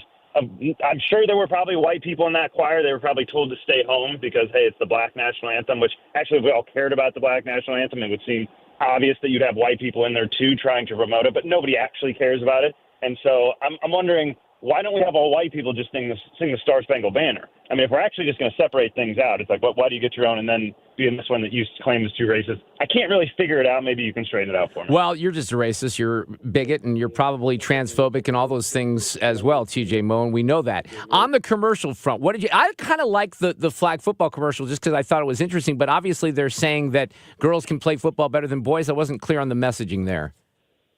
Nobody's really clear on the messaging there. They're just trying to promote women at the expense of men. And that is the reality, right? It's just, you say super, super absurd things that make no sense. The whole commercial in its entirety was just absurd. I mean, you had Pat McAfee as the principal. I mean, there was a couple, whatever, halfway funny parts, but it's the idea behind that. And look, the Nike commercial was just as bad about these women. They tell us you can't do this, so go do it. You can't fill a stadium. Fill a stadium. You can't be emotional. Be emotional. And then they got Caitlin Clark with the eye roll and all that. And you're like, first of all, Caitlin Clark, Nike hasn't run a commercial at the Super Bowl, and I forget what it is, like 20 years, 27, something unbelievable. They don't run commercials at the Super Bowl. They don't need to. They're Nike. But they got Caitlin Clark, their golden goose, who they mistreat and have abused her into becoming woke enough to survive in the WNBA. So they run this thing, and the whole thing is just, the world hates women. It's like, no, the whole world has propped up women. The WNBA would not exist without the charity of men, and you're just abusing us even more while we're sit here as captive viewers. We're here to watch men play football, not watch women complain about us not caring about them. By the way, how about that moment? I didn't have you on last week, but how about that moment in the White House with President Trump and all those young women, those little girls, some of whom are my daughter's age, surrounding the president in a great moment last week, TJ Moe? The best showman of our time. All the girls were there, which is great. He knows how to, but when he said, hey, why don't you guys come on in here? And he got the greatest picture, one that perhaps will define his presidency, because it's actually, it's an 80-20, it's an 80-20 issue. Easily. I think J.D. Vance, a lot of people have talked about this. Yeah. They're like, hey, guys, everybody agrees. Trump seizes on these moments, and then this is where all the leftist women that otherwise would have nothing to do with Donald Trump, they come out and say, that is our president, by the way, because he's protecting our women. And he seized on it and got a picture with a bunch of 7-year-old girls. There's no greater showman in our lifetime. It was brilliant. Hey, by the way, I just recommended something. We came off of an interview here before you joined me with this guy by the name of Anson Frericks. I posted this last week on Twitter. He wrote in the Free Press about his experience at Bud Light, TJ, and really it's a great example for those people who really buy into this notion by, whether it's what's her name on Face the Nation or somebody else talking about how DEI is just something that represents different, colors and persuasions. Anson kind of breaks it down what happened exactly specifically at Bud Light with their woke agenda and how they fell off the the cliff with all that stuff a couple of years ago. I don't know what you thought of that commercial yesterday, because that was almost trying too hard for Bud Light. I agree. And look, I'm not an alcohol guy, so if you ask me about alcohol, I'd tell you stop poisoning your body, stop drinking it, and also while you're at it, stop smoking weed too. Your life will be a lot better if you do those things. But just generally, the DEI stuff, the diversity stuff means what we saw yesterday. It means less white people, or in yesterday's case, no white people. And all of these corporations, if they were honest, that's all they're doing. My wife worked in, before she quit her job staying with our kids, she worked in IT recruiting. And that was the gist of it. Like, it's like, hey, go get a bunch of H-1Bs, would you? Right. We really need to up our diversity numbers. And what that means is no white men. Got it? I mean, these are like blatant instructions from all companies. Everybody's doing it, which is why, thank God, many of them are dropping it now that President Trump is back. I think we're at a point where this is going to start turning the other direction. I do believe, not that this is the most important issue on the planet, I think we're going to get a different type of entertainment next week or next year at the Super Bowl. We'll have to see if that holds true. DJ Mo, always great to have you on. I really, really appreciate it. You're a little shy with your opinions. Sometimes we have to coax them out of you, but it's worth it's worth putting in the work, TJ. Thanks a lot. Have a great week. Thanks, Mark. You too. See ya. Awesome. That was great, dude.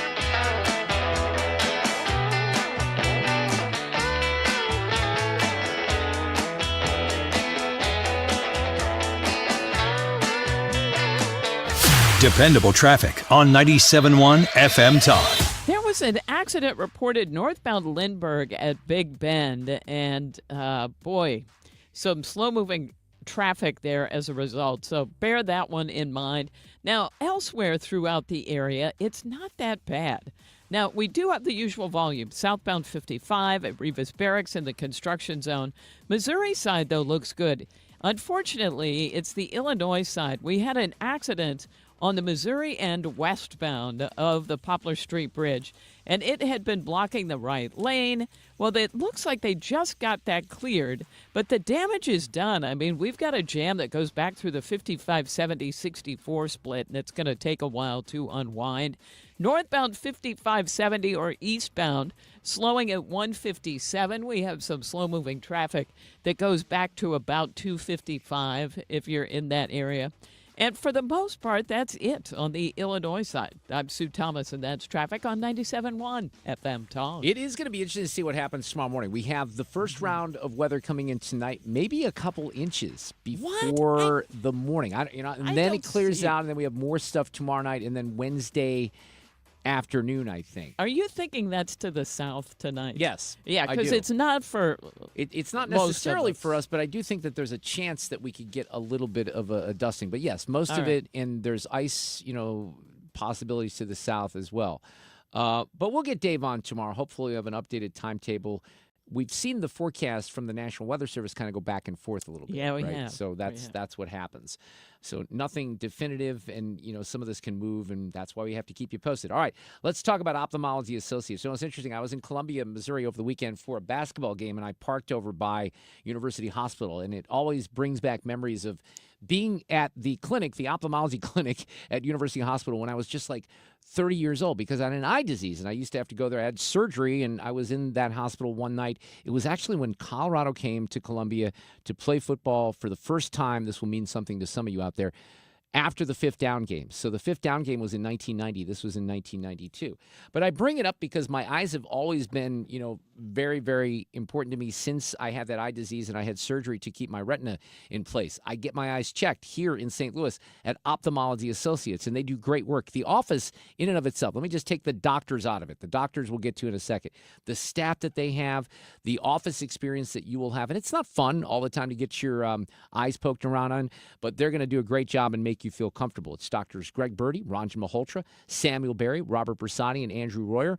A great location near 270 in Manchester, and absolute pros here in St. Louis when it comes to your vision needs. Whether you need, cataract surgery, modern LASIK, maybe you have dry eye, you just need some drops, they can take care of everything. And maybe it's more serious, which is why you want to get your eyes checked and make sure it doesn't get worse. YourEyeDoc.com for Ophthalmology Associates, 966-5000. Attention St. Louis Medicaid residents in need of care at home. If you need assistance with daily activities, you can receive in-home care from a loved one that lives with you, and they get paid. Through Medicaid with no cost to you, Freedom Care allows you to choose who provides your care at home in St. Louis, and they get paid instantly. This is 100% free to you. Call now to check your eligibility. It can be your daughter, son, a close relative, or trusted friend helping you with cooking, transportation, laundry, and other activities in your own home. You get the help you need, and your caregiver gets paid instantly. Freedom Care has over 7,000 five-star Google reviews and is a leading choice in St. Louis for in-home care. If you have Medicaid and want great care from a loved one that's free to you through Medicaid, go to freedomcare.com or call 314-597-1749, 314-597-1749, 314-597-1749.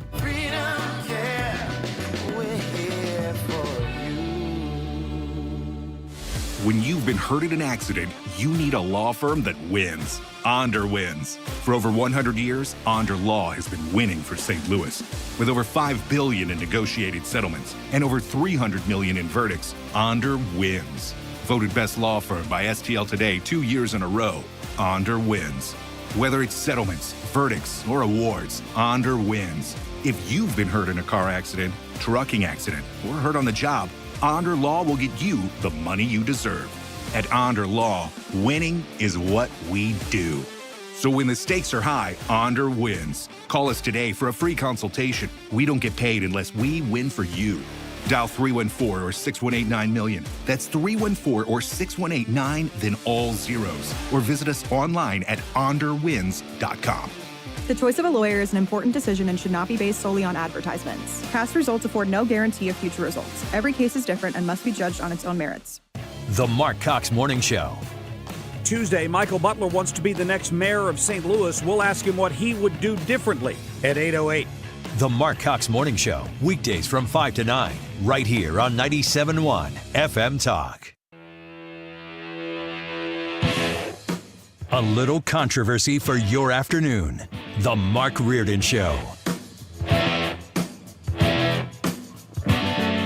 Audio cut of the day coming up here in just a moment. Sean Spicer on the show tomorrow, along with Kenny Wallace, who will be here talking about his trip to Europe. And it's always just fun to talk to Kenny, to decompress, Yes, to it is. put a smile on our face. He provides that. That's one of the reasons I depend on him, because he's like Mr. Positivity. Yeah, he is. And I am Mr. Negativity, is what I think I would say. And Sue, you might agree with that. But Kenny's going to be here tomorrow. There's one other thing that I'm forgetting. Oh, Jason Rants. Because, again, I'm just so stunned. This will not be my audio cut of the day. But let me just play this again, just because I'm shocked by it. And I've heard this on Fox several times. Kids over 13 have the complete right to make their own decisions about their mental health care. Parents don't have a right to have notice. They don't have a right to have consent about that. What? I mean, are you talking about a 7th and 8th grader? Yes. That's insanity. Yes. Absolute insanity. So Jason Rants, who does talk radio out in Seattle, will join us on that particular topic. Playback ready. Now, the audio cut of the day. All right, so I've covered a lot of the Super Bowl and Kendrick Lamar's nonsense. You know, maybe the best part of that was SZA, who's from here in St. Louis. So I'm going to go in a different direction here. And we've talked quite a bit about Doge and Elon Musk and some of the things related to that and the hyperbole and the hyperventilation. But listen to this, and let me frame this way, first and foremost. Imagine that what I'm about to play you came from a white preacher in, say, Springfield, Missouri. We'd have to say it that way in order for this to happen. But this is a preacher in Tennessee. But, you know, flip the script here just for a moment when you hear what he says. In this nation, I'm worried that we are on the verge of bloodshed.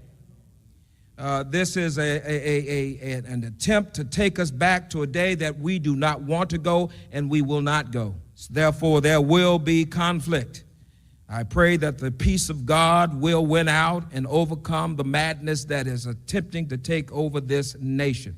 And I will say to you, beloved, no one likes violence, but sometimes violence is necessary. What? When Elon Musk forces his way into the United States Treasury and threatens to steal your personal information and your Social Security check, there is the possibility of violence. Sometimes the devil will act so ugly that you have no other choice but to get violent and fight. Yeah, this is a guy who is at the Greater Second Missionary Baptist Church in Chattanooga. One thing that should be made clear here for those of you who might be panicked here, your Social Security is going to be fine. Okay, Yes. he's made it very clear repeatedly. Repeatedly, we're not touching Social Security, right? Medicare. So stop it. But he's calling for actual violence. Well, someone might say, now, Reverend, you shouldn't be talking about violence. This isn't the Christian thing to do.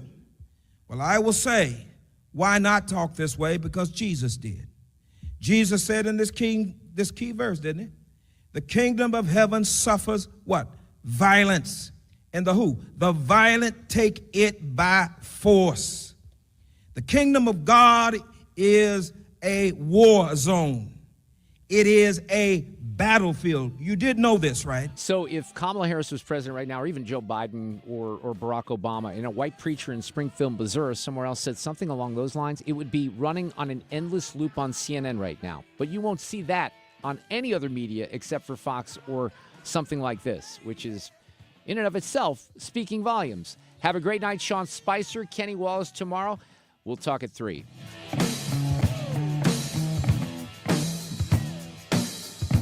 If you missed anything, podcast The Mark Reardon Show at 971talk.com. Dependable traffic on 97.1 FM Talk. We still have that accident westbound on the Poplar Street Bridge, and it is still in the right lane. Boy, I thought they were getting it out of there, and they weren't. It's still there. I mean, they will eventually, but that right lane remains blocked, and we still have that jam that goes back through the 64, 55, 70 split. And we also have volume northbound or eastbound 55, 70 headed for 157. On the Missouri side, it's pretty quiet.